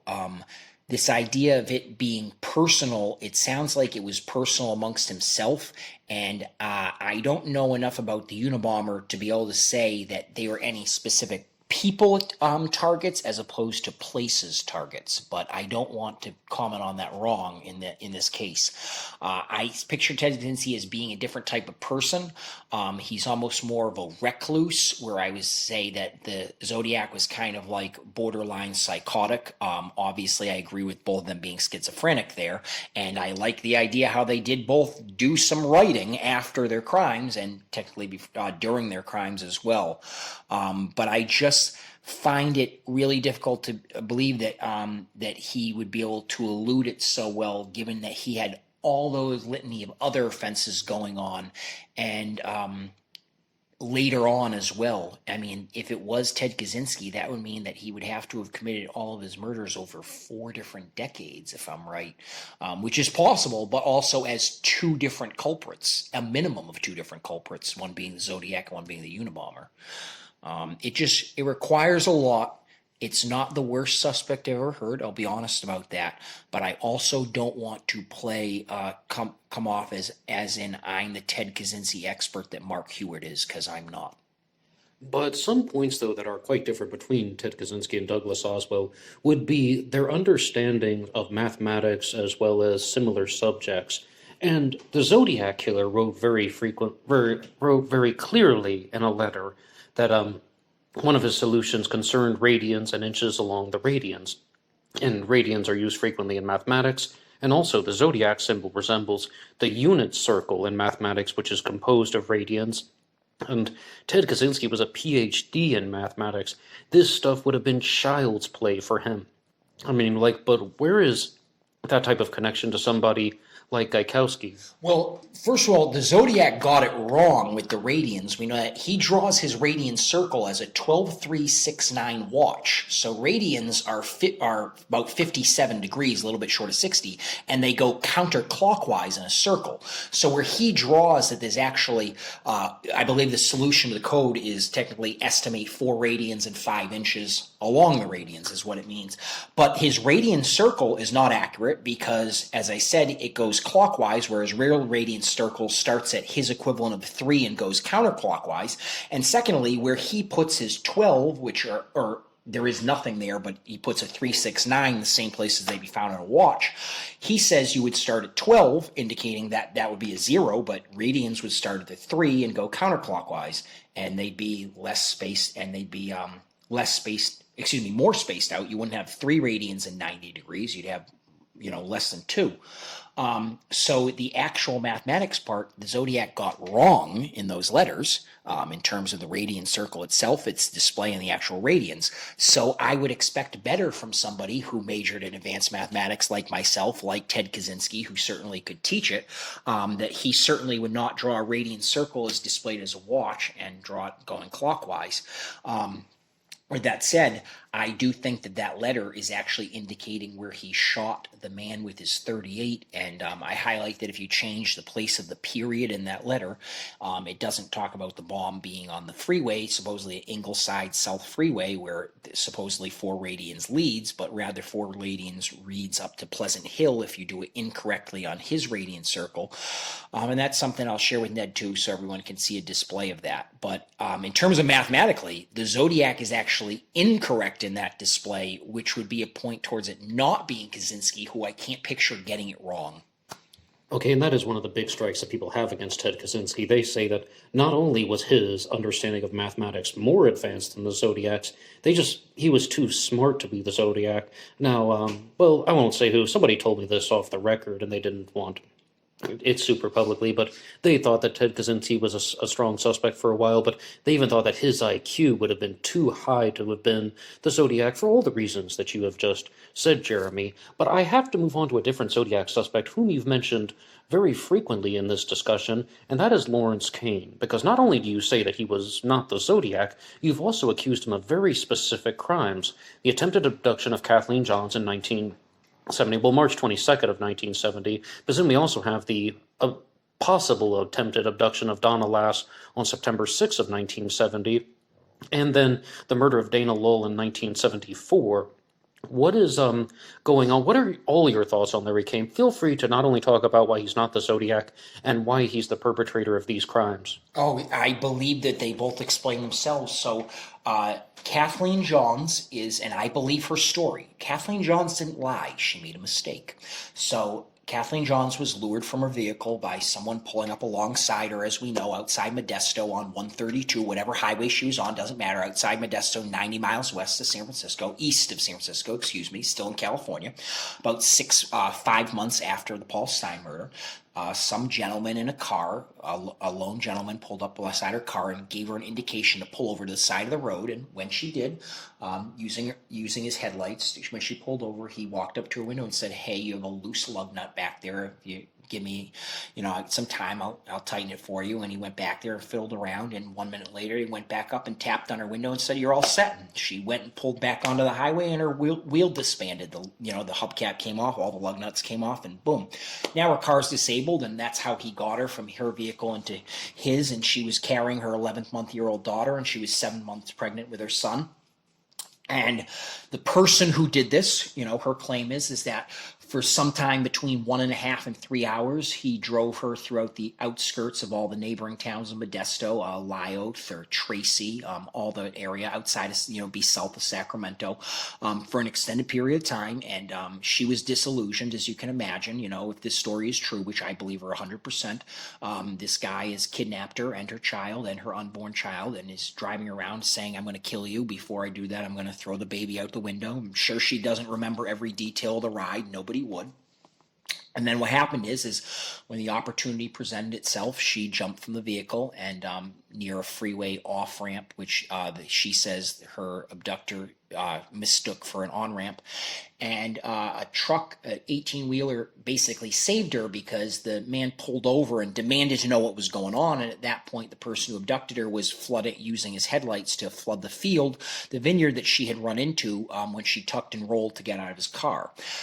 When he took off and eventually the 18-wheeler left because she wouldn't accept a ride with him, she ended up accepting a ride with a family from Missouri because they were not a lone man in the night, and they gave her a ride to the Patterson police station somewhere between 15 and 25 miles away.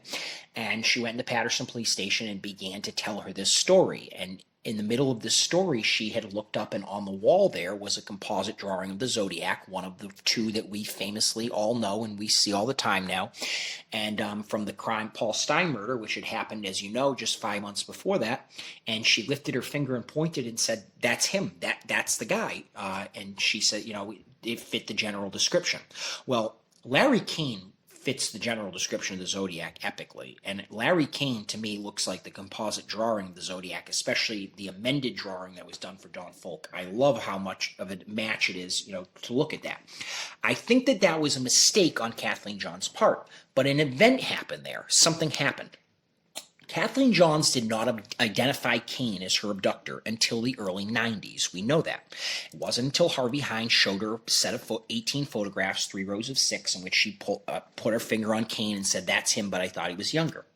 Before that, George Bauer showed her 12 photographs with Arthur Lee Allen in it, and she said no to all of them.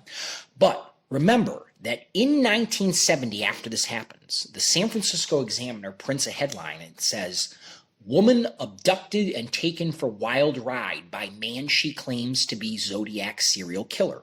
So now, no matter who abducted her, this person now realizes, people think I'm the Zodiac. People think I look like the Zodiac, irregardless of who it was, because he reads this in the newspaper. So now you have, suppose, and I do agree, she did identify in 1990 the person who did this was Larry Kane. First of all, when the Zodiac claimed this crime, it was 4 months after it happened, and he had wrote other letters in between. He didn't claim this crime until July of 1970. It happened in March of 1970, but he sent letters in April 20th of 1970, April 28th of 1970. That's when he sends the 32-character cipher, the My Name Is one, of the one before that. He sent other letters. So if the Zodiac really did this, why wouldn't he just claim it in the very next letter he writes? He claims it after he's had time to read about it in the newspaper, in which he words it similar to the newspaper and doesn't give any intricate details, any inside knowledge, like he does provide with his previous murders we know he committed, you know what I mean, where he talks about on the 4th of July. At Lake Herman Road. He's very clear that, when there's any debate up in the air, he gives insider knowledge. Here he doesn't. In the wording's the same as it appears in the Examiner. But the person who did this in 1970, in March, now knows that they look like the Zodiac Killer. Well, I wonder who that person is, because in 1992, she positively identified it as Larry Kane. So now Larry Kane, who, as I said, as we learn in 1974, undeniably killed Dana Lull, and I say that because Roy Topai identified him. He picked the wrong number for the photo, but went back and said that's him, and also the officer who pulled him over later, who saw the man wearing driving gloves and saw the girl sleeping, said, that's him, I'll never forget the eyebrows. In 1970, the first half, this man thinks he looks like the Zodiac Killer. So if he was the one who abducted Donna Lass, and he has a connection to the Sahara Tahoe Hotel and Casino, the question is, when does he have that connection? Because there's some debate back and forth between the mob and Larry Kane's connections to it, and yada, yada, yada. If around this same time, this person who is willing to do this to a woman in an attempt to kill her, because Kathleen Johns 20 years later would positively identify Larry Kane, if he's done it in 1970, in September 1970, if he abducted Donna Lass and killed her and realized that, hey, Donna Lass has a geographical connection to San Francisco from a year before. So does the Zodiac, because she worked at Letterman Hospital in the Presidio, and when the Zodiac murdered someone right outside the Presidio, Paul Stein, and that he can connect these two. And since he's already being accused of being the Zodiac, aka Kathleen Johns, why not send Peek Through the Pines and pin the murder on the Zodiac killer? So now people get Peek Through the Pines card, they look at it and say, oh my God, this girl's been connected to San Francisco at the time when there was a San Francisco murder. We got a card, it's supposedly from the Zodiac, a lot of it is, glued onto the card. The only thing hand-drawn is the Zodiac symbol and the writing the word Zodiac, but it also says, attention Paul Avery, spelled wrong. The Halloween card has a reason to go to Paul Avery, because Paul Avery has just recently called the Zodiac gay, so the Zodiac wants to correspond with him directly, but the Peek Through the Pine cards doesn't have a real reason to go to Paul Avery, to be drawn to his attention. So when I looked at the handwriting comparison, and I will share that too, I like how it matches Larry Kane's handwriting, and his mindset at the time would be, people think I'm the Zodiac anyways, so why not, as a way to cover his own tracks, pin this on the Zodiac? I think it's it's great thinking on his part. You know what I mean? It's awful. You know what I mean? This guy's a murderer, and I'm giving him credit for it. I'm not giving credit for murder, but what he did afterwards to try to distract attention or alleviate attention on himself, I think it's almost an ingenious move. And he got the idea not because Kathleen Johns lied. She didn't lie at all. She made a mistake. She thought that the same man who abducted her was the man whose picture on the wall, because the composite image looks a lot like him. Okay, but to clarify one thing, you also said that the lineup that Kathleen Johns used to identify Larry Kane didn't come until the early 1990s. How exactly did Larry Kane expect that Kathleen Johns had identified him in 1970? No, she didn't identify him, but she did tell newspapers, hey, the man who abducted me is the Zodiac killer. So Kathleen Johns doesn't know who it is, but whoever it was, they now think, oh, I must look like the Zodiac killer. So now they've made that connection themselves. And considering if this Kathleen Johns story is true, we assume it must be Larry Kane because she identified him. And because Larry Kane has a history, or will have a history, of luring women out of their vehicle into his, cough, cough, Dana Lull, in which multiple people have identified him positively. So that's 2 for 2, Kathleen Johns being one before Lass and Lull being one after Lass. Why not the one be in the middle, where this woman appeared to be lured out of her job into somebody's vehicle and was abducted? Larry Kane has a connection to this woman. He has a connection to the Sahara Tahoe Hotel and Casino, or whatever it was called back then, or whatever it's called now. He has a connection supposedly to Donna Lass by a common acquaintance, Larry Lowe, although once again, time-wise, Lowe can't confirm 100% that he know her, but he says she lived with Lowe and he knew Larry Kane, so he at least knew of them. They have a mutual friend, and he certainly has a geographical connection to her, San Francisco in 69, the Nevada, Tahoe, California border in 70. I just like it. I like the motive, and what really tipped me off was the handwriting. I've done a lot of comparisons between that, especially how attention Paul Avery is written with an elevated period, his crossing of the L on the bottom, and his capital P for Paul, the way that he writes that. I just made some connections there, and I think that fits his story. Okay, but then we have several questions that we have to go through, because with the murder of Dana Lull in 1974, I think even you would agree that that's a very different crime than the attempted abduction of Kathleen Johns. Kathleen Johns was driving her car down the road, Highway Route 132, right, as you said. But as I understand, Dana Lull was sitting in a parked car with the previously mentioned Roy Topai, who was her boyfriend, and then they were ordered out of the car.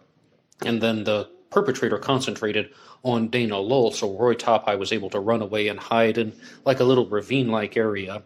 And those are very different crimes, right? How does your theory account for that?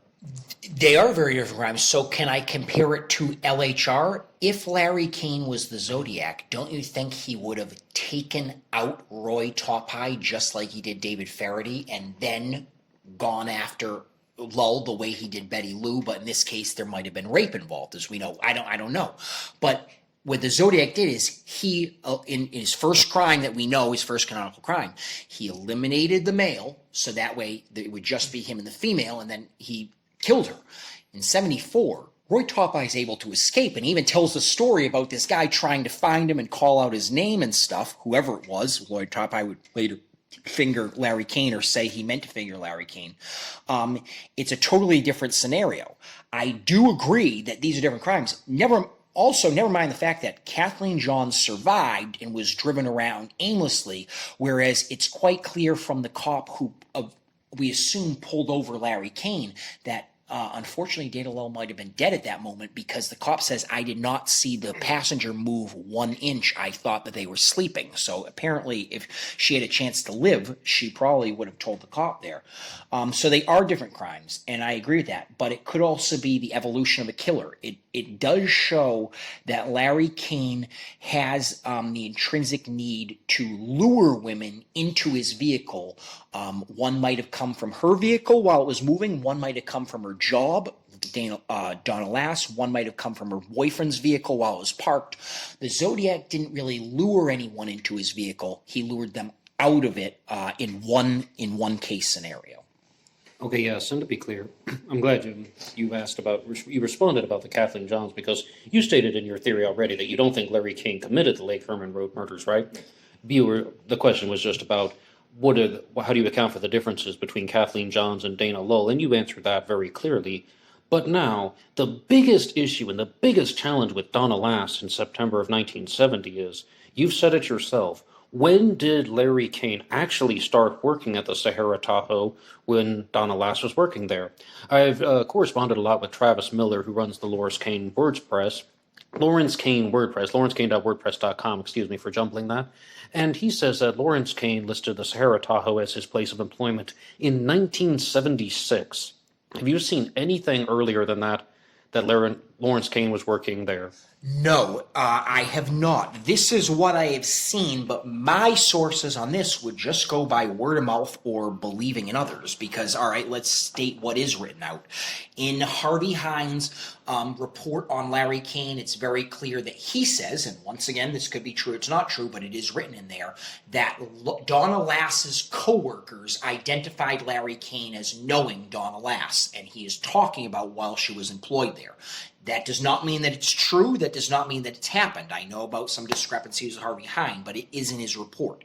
There is also a connection, as we talked, between Al Dorfman there, and that connection go back as far as 70 or 71. What I find interesting is that one of these subsidiary affiliates was in Miami and in 67. I think it started there in 66, 67. And Kane has an arrest in Miami in 66. So it's kind of ironic that one of these subsidiaries of somebody who he would be working for, he's in the area of basically where their only other office is in that year.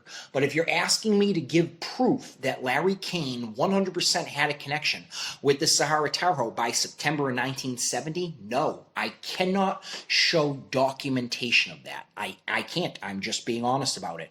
I have to take the word from Harvey Hines' report on Larry Kane.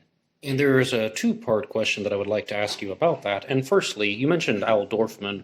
Who was Al Dorfman, and what are the recent things we've learned about that? So the first thing is that there are two different men, Alan Dorfman and Albert Dorfman. So Albert Dorfman is the one more involved in real estate, and Alan Dorfman is the one who's connected to mobs, or as we know, has arrested, and there was a death connected to it. There was some confusion there. So supposedly at one point, Kane worked for Albert Dorfman or his subsidiaries, or both, in which there are connections to the real estate, as we know, real estate in Nevada, specifically the Sahara Tahoe Hotel, which, as we know, Donna Lass was a nurse out of. She also was employed there. Albert Dorfman had an office there, but once again, dates-wise, we can prove that that office existed in the 70s, but we cannot prove that it was as far back as 1970. So that is still up in the air. I cannot show you that for proof. But if you see some debates online about trying to make these connections, first of all, make sure people are clear between the difference between Alan and Albert. And also, that real estate office, as you can imagine, as most bigger real estate offices do, did have common affiliates. They had some subsidiaries throughout other parts of Nevada, the California line, and Miami, Florida.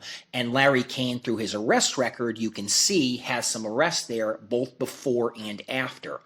But if you are asking, and I'll be clear as day, you got me there, to show undisputable evidence that Larry Kane is connected to the Sahara Tahoe Hotel before 1971. I can't do that, but I do need for that to be true, for my theory to be true, yes.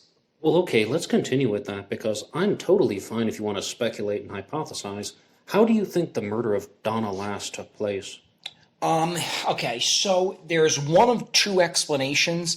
One is that he knew her, he could trust her, she could trust him, or had built up some sort of false trust. And he might have been in a situation where he pulled up into the parking lot, walked inside, or knew maybe she went outside because her disappearance is around 1:45, as we know, 1:45 a.m., sometime around there, because their shift was due to end at 2 o'clock, but as we know, she did not finish her entire shift. She could have known where she took her break or where she was at a point when she was alone, and he could have used it in a similar way. I talked about Riverside, where he said, hey, she's a nurse, so I'm going to go and tell her so-and-so is a quarter mile down the road. They can't breathe. They're having a heart attack. I didn't want to move them. I need you to get in my car. I'm going to drive you there. It's 1 minute away. That would be an explanation that he could give to Lass, where I don't think she would question it at all. She would believe him, and it's an easy way to lure her into his vehicle, at which point who knows what could happen. The other explanation I have is that he was hanging out with her all night, which seems less plausible because somebody might have noticed them two together, specifically the night she disappeared, and he waited for the right opportunity, and at that point maybe brought her out to gunpoint or at knife point. It is less likely, but I guess it would still be possible if he felt comfortable being there. In Harvey Hines' report, he states Donna Lass' co-workers said she knew him. As I said, there's been some discrepancy about that, but in order for my theory to be true, yes, that statement would have to be true, whether Harvey Hines knew that for sure or not. Okay, but is this a fair assessment of what you have shared about Donna Lass? Do you believe that she was abducted and murdered solely because Larry Kane looked at the story of Kathleen Johns and thought that he looked like the Zodiac killer and found out that this is an opportunity for me to commit a crime, blame it on the Zodiac, and I'm not going to get caught? Yes and no. No, I do not believe that was the sole reason. Did that factor into his decision-making? Possibly. I mean, by that point in time, Larry Kane would have been the one person, since Kathleen Johns hadn't identified him. If it was him, which she did identify in the 90s, he would have been the person who thought, I look like the Zodiac killer. I believe Larry Kane had an intrinsic need where he was just not a good person with women. We talk about Larry Kane having a very deep relationship with his mother, and people saying that it was so incredibly serious that he couldn't really function in life. He didn't have any respect for other women because his mother played that role. With that being said, I think he had a hatred towards women. He was a pig, and this was driven by need, just like the Kathleen Johns was. He probably had sexual desire, as I imagine. I assume there was some form of rape involved in both Lass and Lowe, but once again, I don't know that for sure. I don't think that that was his motive, like, oh, I can pin this on the Zodiac. I do think it influenced him as an afterthought, or like an after the murder thought of, oh, this is what I'm going to do afterwards to cover my tracks. And the final question that I have for you about these three crimes relates to the Harvey Hines report and Harvey Hines himself, and that is, where do you stand on the credibility of Harvey Hines? Is he a good researcher or a bad researcher, or is he somewhere in the middle? As you've already pointed out, he has made several mistakes and errors, and people have questioned his judgment, and even the whole point about how he did say that Lawrence Kane was working for the mobster Alan Dorfman, when it turns out that it was actually Al Dorfman, meaning Albert Dorfman, the real estate developer, and also giving credit to Travis Miller for sharing that with us. But what is your stance on Harvey Hines? So Harvey Hines very difficult.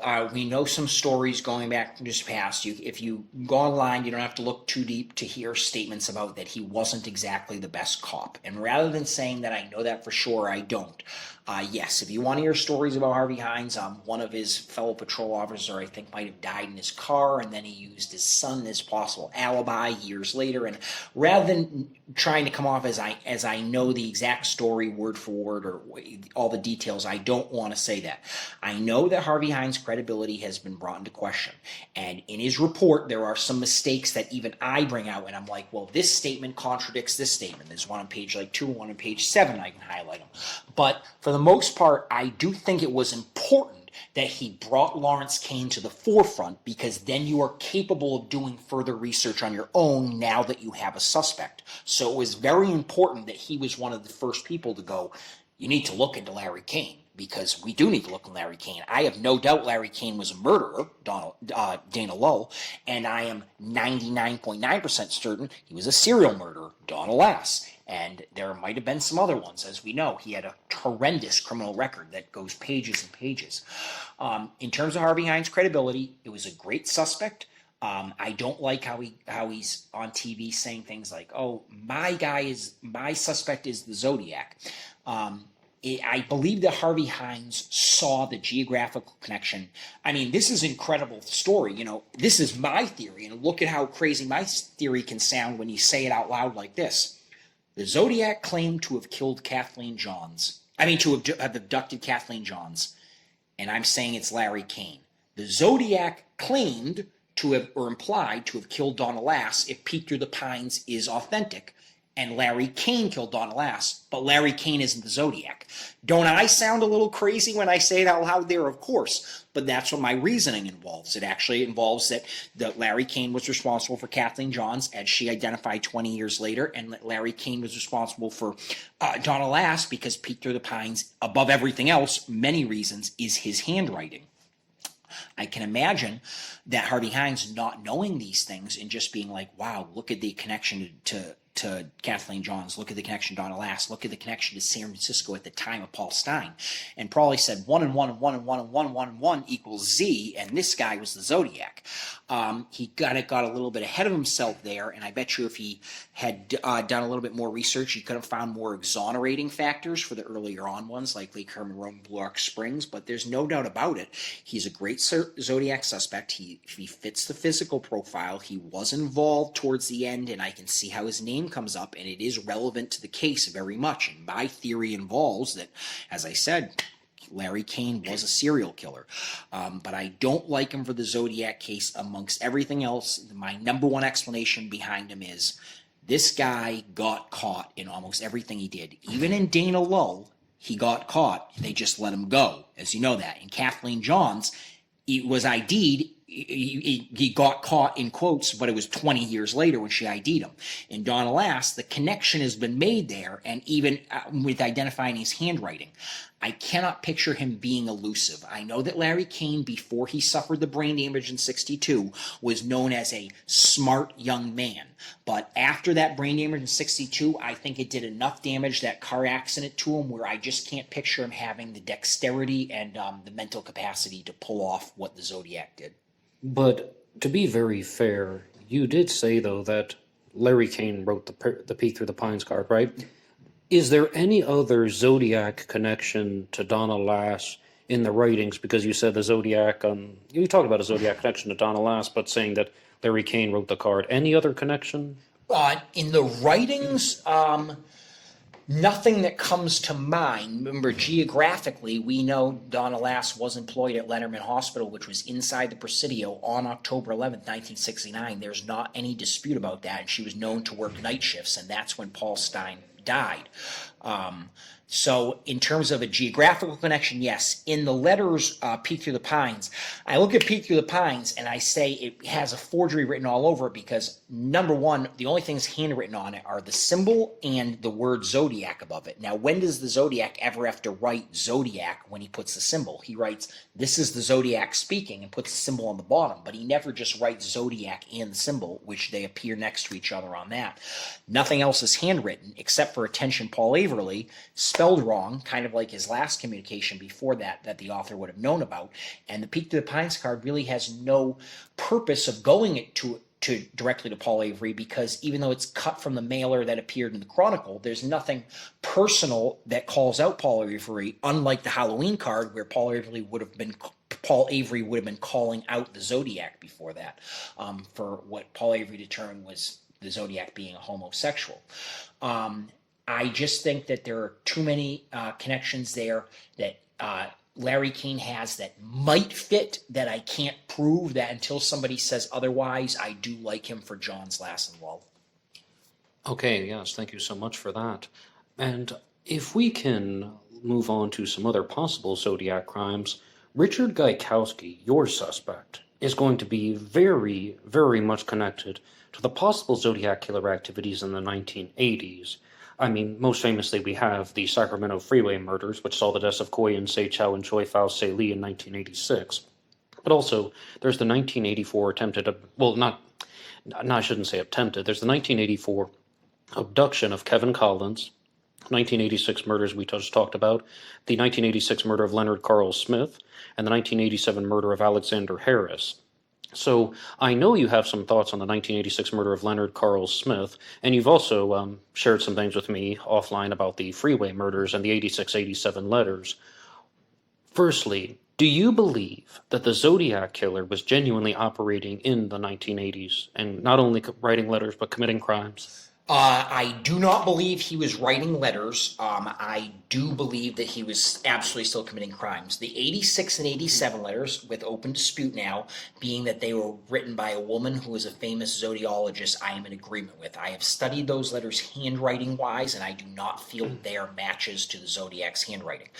Those letters reference the freeway murders. One of them is in one of those letters, which I now believe is only connected to the Zodiac because it's in those letters. Even though it has a similar MO to all of the crimes that may or may not have been Zodiac, the idea of Kathleen Johns on a freeway, the idea of a gun and all that, I just don't think that that was him.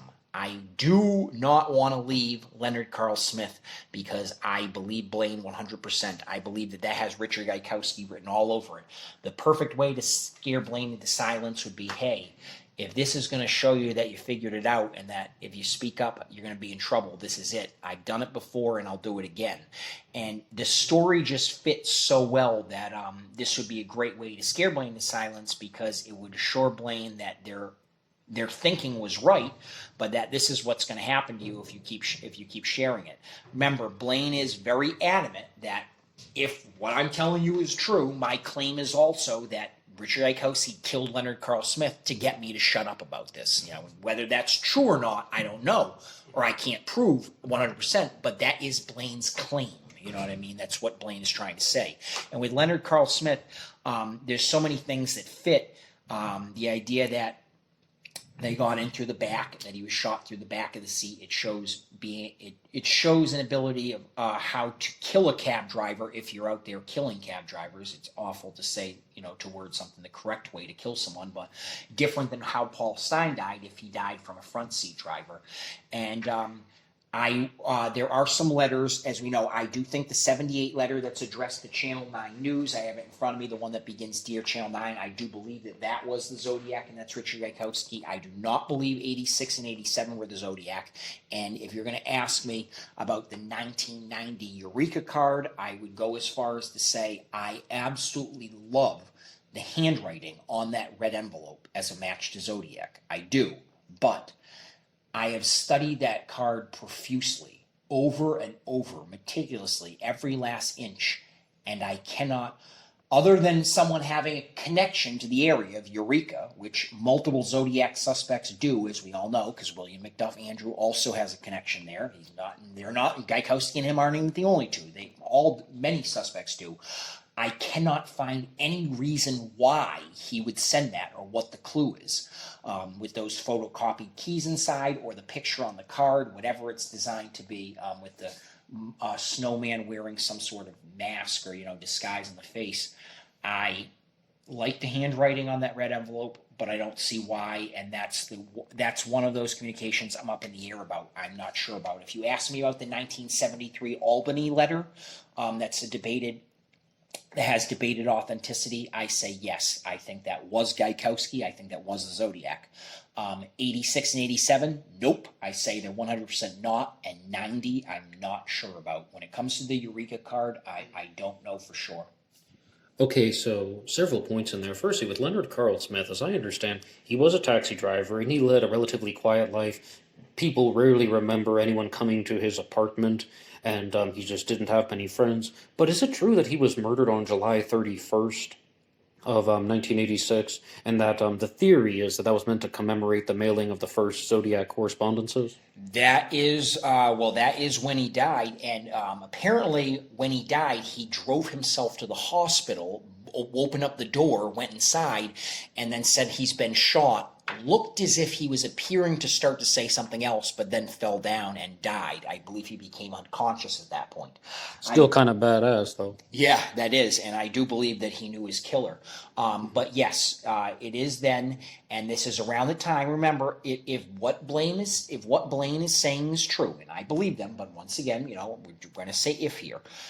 Their claim is that they first came to the conclusion that Geik was the Zodiac killer in February of 1986, so you can imagine that by July of 1986, Blaine might have had time to do a little bit more research, was a little bit more sure in what they were saying, had interviewed more people, had spoken about this, had probably been spreading the word, and if this is the case, Gaikowski probably realized, I need to silence this person and I need to make sure that they understand to keep their mouth shut.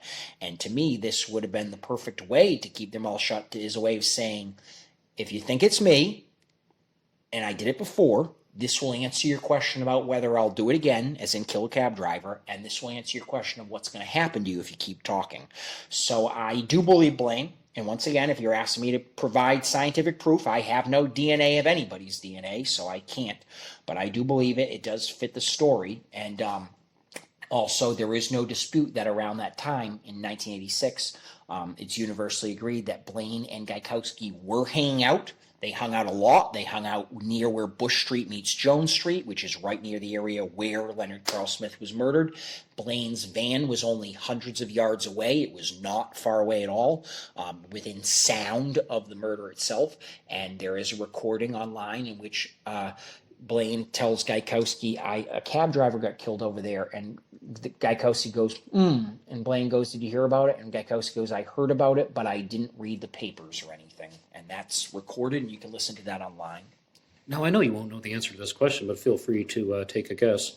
If Gaikowski wanted to silence Blaine, why not just murder Blaine himself or make it look like an accident? Or why not just end Blaine's life? Why would he murder Leonard Carl Smith and then use that as a way to scare Blaine? The only answer I could have to that is that Gaikowski might have not been 100% sure about who Blaine had contacted there. So if Blaine had been reaching out to a bunch of people and accusing Gaikowski being a murderer, the people might have not believed them. But then if Blaine dies all of a sudden, he's murdered, now all of a sudden you're going to have a bunch of people going up with cops and saying, hey, right before this person died, they had told me about how they were investigating so-and-so, claiming them to be a murderer.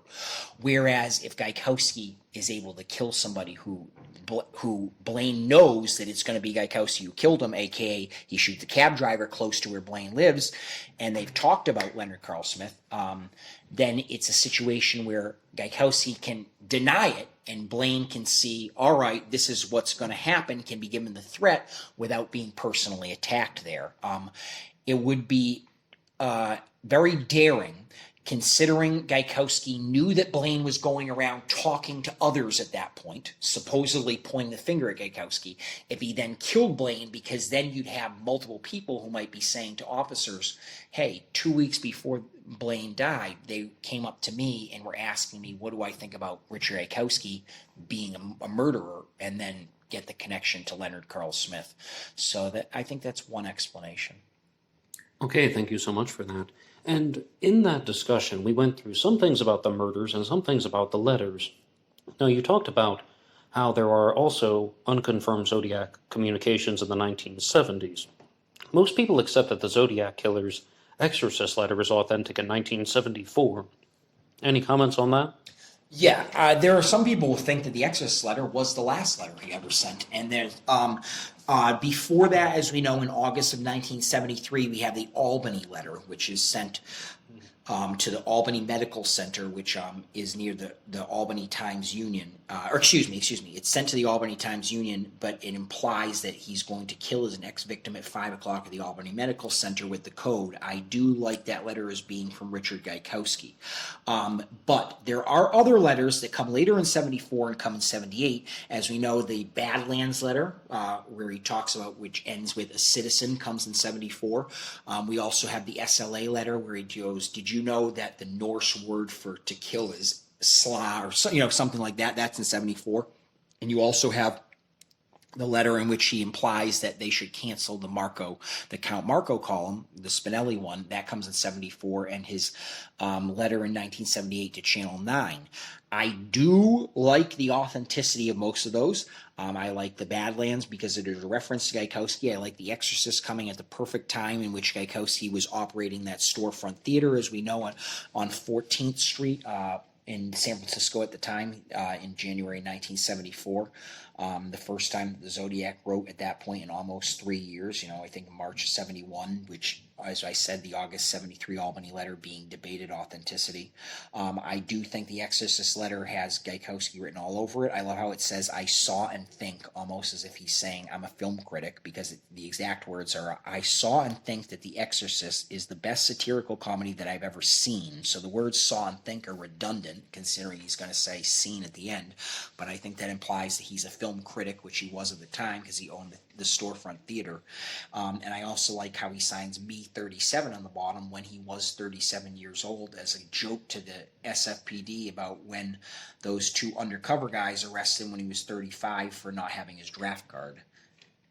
Okay, so then it sounds like you would agree with the statement that Tom Voight put out on ZodiacKiller.com that by 1974, the Zodiac Killer has reinvented himself as a film buff, and even possibly with the Count Marco letter, because that also ends with Red Phantom, Red with Rage, and I mean, I have to give credit to Ray Grant, who pointed out that red is just an adjective because he says red with rage. Really, the Phantom is the name that this person has attributed himself to, so that could have some possible movie connection as well, or literature connection.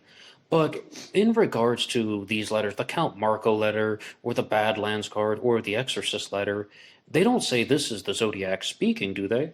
No, those letters don't.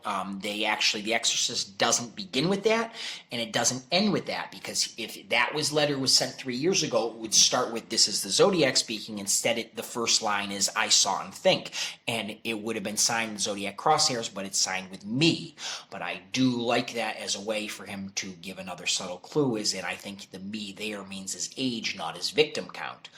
But once again, it's easy to argue, well, he didn't put the crosshairs there because he isn't calling himself the Zodiac anymore. Sharon Pagling-Agan says this gives one reason he was able to stop. By 74, he had changed his persona. He was still letter writing. He may or may not have been killing, but he had changed his persona enough where he doesn't identify himself as Zodiac. He identifies himself as a citizen. In the Badlands letter, he signs it, a citizen.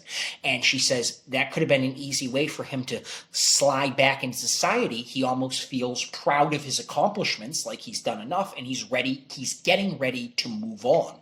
And that isn't that difficult to believe, because after 1974, where he sends the Exorcist and the Badlands letter, in my mind, the only other communication that is 100% authentic from him after the end of 74 is in 78, the Channel 9 letter, because after that, I think 80s are all forgeries, and in 1990, Eureka card, to me, that's up in the air. I can't say for sure. So I think at that exact time, whoever was the Zodiac was transitioning out of this active murder spree, or whatever they were in, and starting to transition back into society, and gave a plausible explanation of how he was able to stop. Okay, though, and you did mention the Badlands card, and I've also read this in your book, that you talk about how the Zodiac Killer could have been inspired by Charlie Starkweather and Carol Ann Fugate, who were involved with a very large crime spree in the late 1950s. I believe the first murder actually took place in December of 1957, and the majority of the murders took place in January of 1958. And would you like to talk about how that could be a possible influence on Gaikowski or the Zodiac? Well, remember when these murders happened, Richard Gaikowski would have been 21 and 22 years old in 57, 58. And he would have been living in South Dakota. He would have been attending college, as we know that. Northern State Teachers College, I don't know what it was called then, but that's what they call it now. It's the Teachers School in Aberdeen or somewhere around there. And Gaikowski was Watertown to Webster, Webster to Huron, Huron to Aberdeen, a little bit back and forth. In 58, he would have certainly been old enough, he would have been 21 years old, to know that one state south in Nebraska, there is this man, Charles Starkweather, who famously, in starting December 57 and with most of them in January 58, went on a killing spree with his then much younger girlfriend, Carol Ann Fugate, and all those murders occurred in Nebraska and Wyoming. Those murders didn't occur in South Dakota. They didn't technically occur in the Badlands, but certainly somebody who lived in South Dakota would have been aware, especially right after it happened, that something serious is going on. There's a madman out there who has now killed, I think it's somewhere between 8 and 11 people. And that would have had an influence on his life. I don't think that that's why he murdered or anything, but you can imagine that fast forward 15 years later in 1973, and Terrence Malick says, I'm going to make a film about this. Well, instead of calling the film I'm just inventing one here, but you can call it from Lincoln to Laramie, that could have been one. Lincoln to Wow, that's pretty good. Yeah, Lincoln to Laramie, you know what I mean? Instead of calling it something like that, they call it the Badlands. And instead of the setting being in Nebraska and Wyoming, it's in South Dakota. So now someone like Richard Gaikowski is saying, wait, these murders really happened. This guy really existed. His girlfriend existed too. They traveled between 2 states. And now you're trying to pin it on South Dakota where nothing occurred here.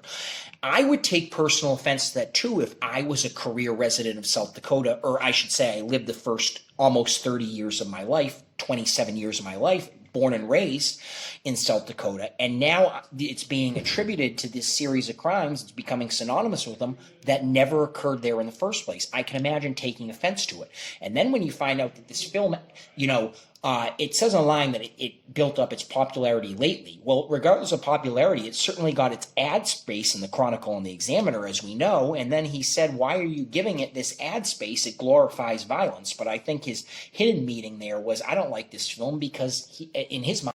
So yeah, if you were in his spot, I can imagine when 73 rolled around and Gaikowski's getting mental help and he's trying to get on top of himself in terms of psychologically, behaviorally. He's trying to be a different person. As we mentioned, he doesn't refer to himself as the Zodiac in those 74 letters. There are multiple of them, whether it's Slav, Badlands, Count Marco, Exorcist, can go on and on. As you can imagine, where he's trying to rectify himself the best way that he can, if that's even possible, that he now sees that these series of murders are being falsely attributed to the state of South Dakota. Well, as you can tell, you don't have to go back very far to look at, I reference this in my book, look at BTK, look at Son of Sam, look at the murder of Tom Roach. The getting credit for the crimes is just as important as the crime themselves.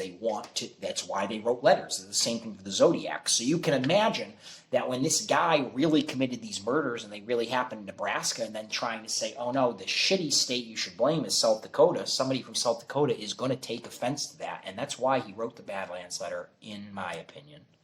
Okay, but when I was reading your book, I think I remember some things about Charlie Starkweather and how he was somewhat frustrated with society, and then I decided to get on YouTube and see what was available, and I found the miniseries Murder in the Heartland, which has Tim Roth playing Charlie Starkweather, and it begins with talking about how he's somebody who was very frustrated because he felt that he was cheated out of his share of life, and he's working as a garbage collector going down the high-end neighborhoods of his town, and he felt like he had the justification to commit murder because society was unfair to him.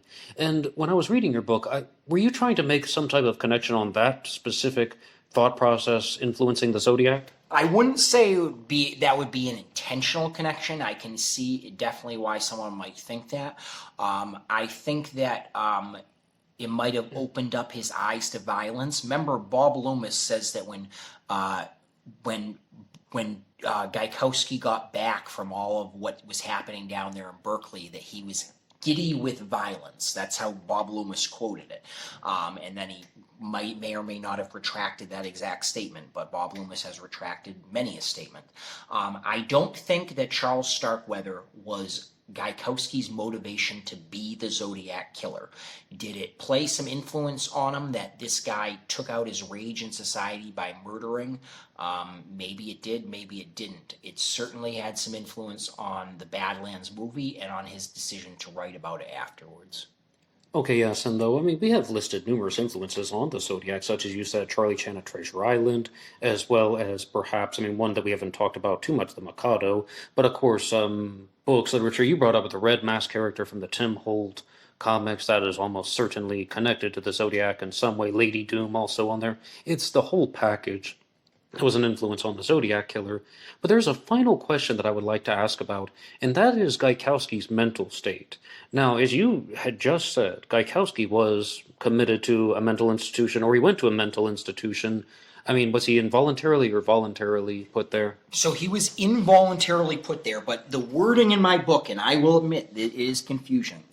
My book isn't straightforward at some points. I want to be clear that the correct process would be he was involuntarily committed to inpatient at Napa, to which he spent several days. Then he was involuntarily committed to inpatient at Mount Zion for a couple more days. And then for the majority of time, he received outpatient treatment from Mount Zion, which means he was capable of leaving for times. And that's why some people would say, hey, in 71, he has that arrest in October for not having his draft card, but he should be in the mental asylum. He's in outpatient treatment at the time. So his outpatient treatment at Mount Zion lasted over several years. He was involuntarily committed to Napa when he first went in, but he's only there in terms of days, and the same thing for inpatient at Mount Zion as well.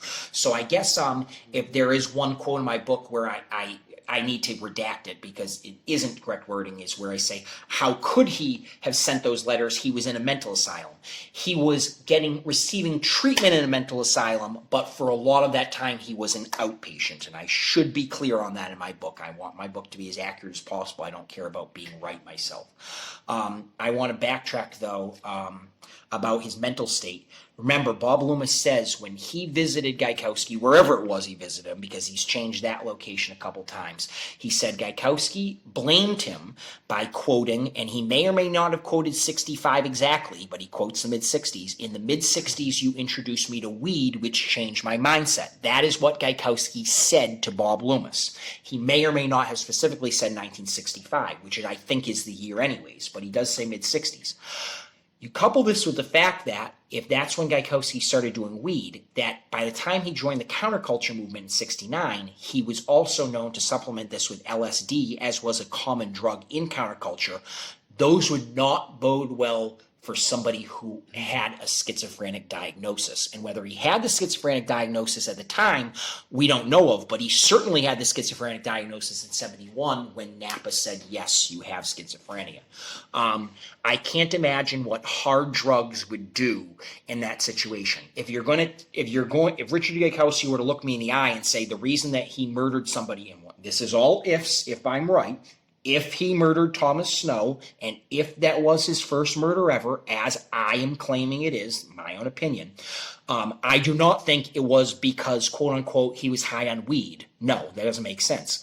Was it an influence factor that could have given him the chutzpah he needed in order to pull it off? Sure. I mean, let's face it.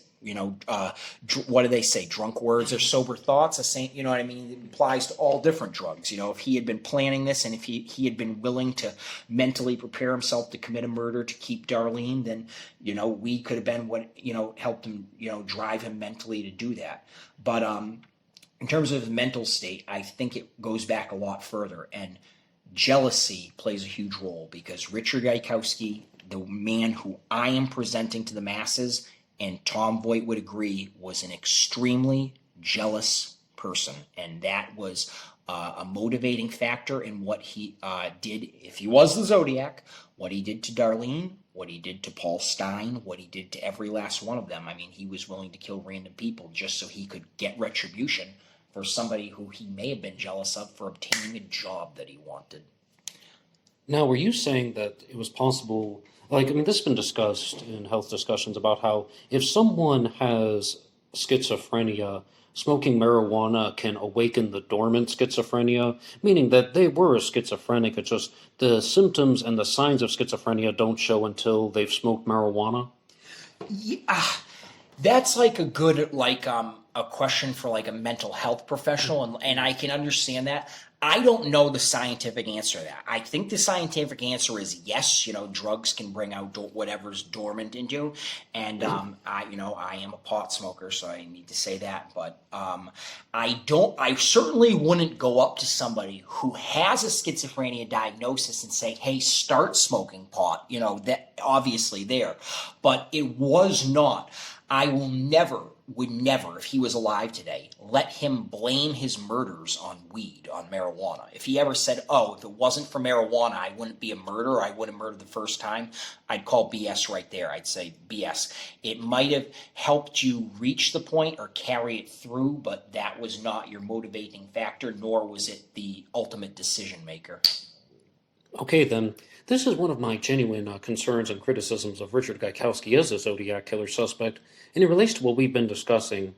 Gaikowski was a schizophrenic and a heavy drug user, and don't those things suggest that there's a lack of mental awareness? And the Zodiac killer appears to be very much in control of his mental faculties and writing very specific things.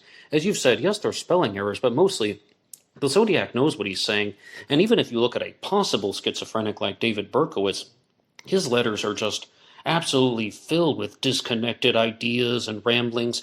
And to be clear, Berkowitz, some people thought that he was a schizophrenic. He was given the diagnosis of psychopathy with malingering tendencies. But, that can be up for a discussion later on. But with Richard Gaikowski, he was diagnosed as a schizophrenic. And where are those connections to the Zodiac killer mystery? Because, as I said, the Zodiac appears to be much more mentally controlled. Yeah, and we also don't know if, as we said, he could have been a schizophrenic without symptoms, without attributes, and those drugs could have been the eliciting factor, that brought them forward. But you also have to remember that early on, I think one of the contributing factors, which goes along with his mindset, is that Richard Gaikowski was not stupid. I do not want to say that. He was above average intelligence. He was an above average writer. He wasn't as smart as he thought he was, but he was above average. And I believe that early on, Richard Gaikowski knew a lot about police tactics. And also, outside of that, you have to keep in mind that, how do I want to word this? So let me think about this. So Richard Gaikowski early on knew exactly about investigations. He wrote a lot of articles from the point when he was a young age that talked about unsolved crimes, not just unsolved murders, unsolved robberies. He had a lot of connections with police. He would know about how police do investigations. He would have police reaching out to him as the editor for multiple newspapers, asking them to post this information about an unsolved crime, to say, "Hey, we're looking into an individual who looks like this, an individual who works here, an individual who was cited on Brookwood Drive or Rinda," for an example. Since he had this background, I think it would be a whole lot easier for him to fool authorities than a novice, somebody who doesn't have any connection. And it also didn't hurt that during a lot of this time, when the Zodiac was actively killing, we know that Richard Gaikowski was a reporter. So for the cops or for reporters to reach out to police about what happened in Benicia or what happened in Vallejo, for him to be in the room as police are giving a statement or possibly insider knowledge, isn't that shocking? Let's not forget that the card that's on Brian Hartnell's wall, one of those cards, is actually sent by the Zodiac killer later on. The exact same card and the image of itself can be seen on his wall. So the Zodiac, there's a good chance, saw that on Brian Hartnell's wall in the hospital. And I talk about the idea that, they had limited access there. But considering Richard Gaikowski was a jack of all trades, especially for the good times, but not only for the good times, for the Morning News Gazette, for what he did for the financial news when he worked on Parnassus app for San Francisco. He wrote all different articles. He wasn't just a journalist. He was a reporter. He was an editor. He did everything. It wouldn't be shocking if he got some insider information or kept up to date on these crimes or had insider knowledge. And that certainly developed a background and a mindset that he would have, that if this was somebody who hated authority as much as he claimed to have hated them in his writings, we talk about in Richard Gaikowski's writings that he has many similarities with calling police pigs or blue meanies or rubbing your nose in boo-boos or buttons, which are all counterculture terms that appear in Richard Gaikowski's writings and in the Zodiac letters as well. That this could have been his, what I would call like his backbone. His backbone was he had this intrinsic hatred towards authorities, and he knew how to fool them because of his experience in his career. And I think that helped motivate him, or maybe motivate wouldn't be the word, but maybe educate would be. It gave him a better chance of getting away with it. And I do need to say one last thing that I know as well as everybody else. The number one reason the Zodiac got away with this was because of sheer luck. At the end of the day, he was not as smart as he thought he was. He thought because he used this ambush tactic that all the power lay in his hands. But in reality, all of these crimes occurred out in the open, in public, where there are usually people around. And he got away with this because of luck on top of everything else. That was the number one reason. Okay, Jeremy, thank you so much for your time here. And would you like to give a closing statement and tell people how they can find your book and how they can find your stuff? But if you begin your closing statement, I will ask a final tie-in, and that will be, why did you choose to title your book So I See You Don't Paint Houses? All right, so the original working title of my book was The Good Times I Have Had, as you can imagine why I picked that out. And I was writing chapter 4, and I realized that I would need The Good Times I Have Had as a chapter title, which is the chapter title for chapter 5. At the moment in chapter 4, I happened to be writing about the painting party and thought about, oh, wow, isn't there a book called I Heard You Paint Houses, which is a book about Jimmy Hoffa and the mob? And I said, wow, I can actually kind of do a play on words here, and it actually fits the situation that I'm in. I happen to be writing about the painting party, so I See You Don't Paint Houses just came to me naturally, and I thought it'd be kind of a mix of a play on words compared to a different book, and also appropriate for the suspect at hand, given what Ken Narlow said. With that said, my book is published out of Durant's Publishing, so you can find it on their website. It's also available, as you can imagine, on Amazon, all over Google. If you get a chance, it's at the local libraries. It's at Copley in Boston, 100% positive. I've seen it there, at the one in Dorchester as well. Please check it out if you have a chance to read, and even if you have 15 minutes, just take a look at chapter 4. It's really going to get you into that. And don't hesitate if there are a lot of names. I know that there are. It's a critique I've received. Just keep going, barrel your way through it. And as I said, I'd love to hear all feedback everybody has, good and bad, and I really took some time, put the effort into it with the intention of, I just wanted the masses to be aware of who Richard Gaikowski was. Jeramy Berthiaume, thank you so much, and goodbye.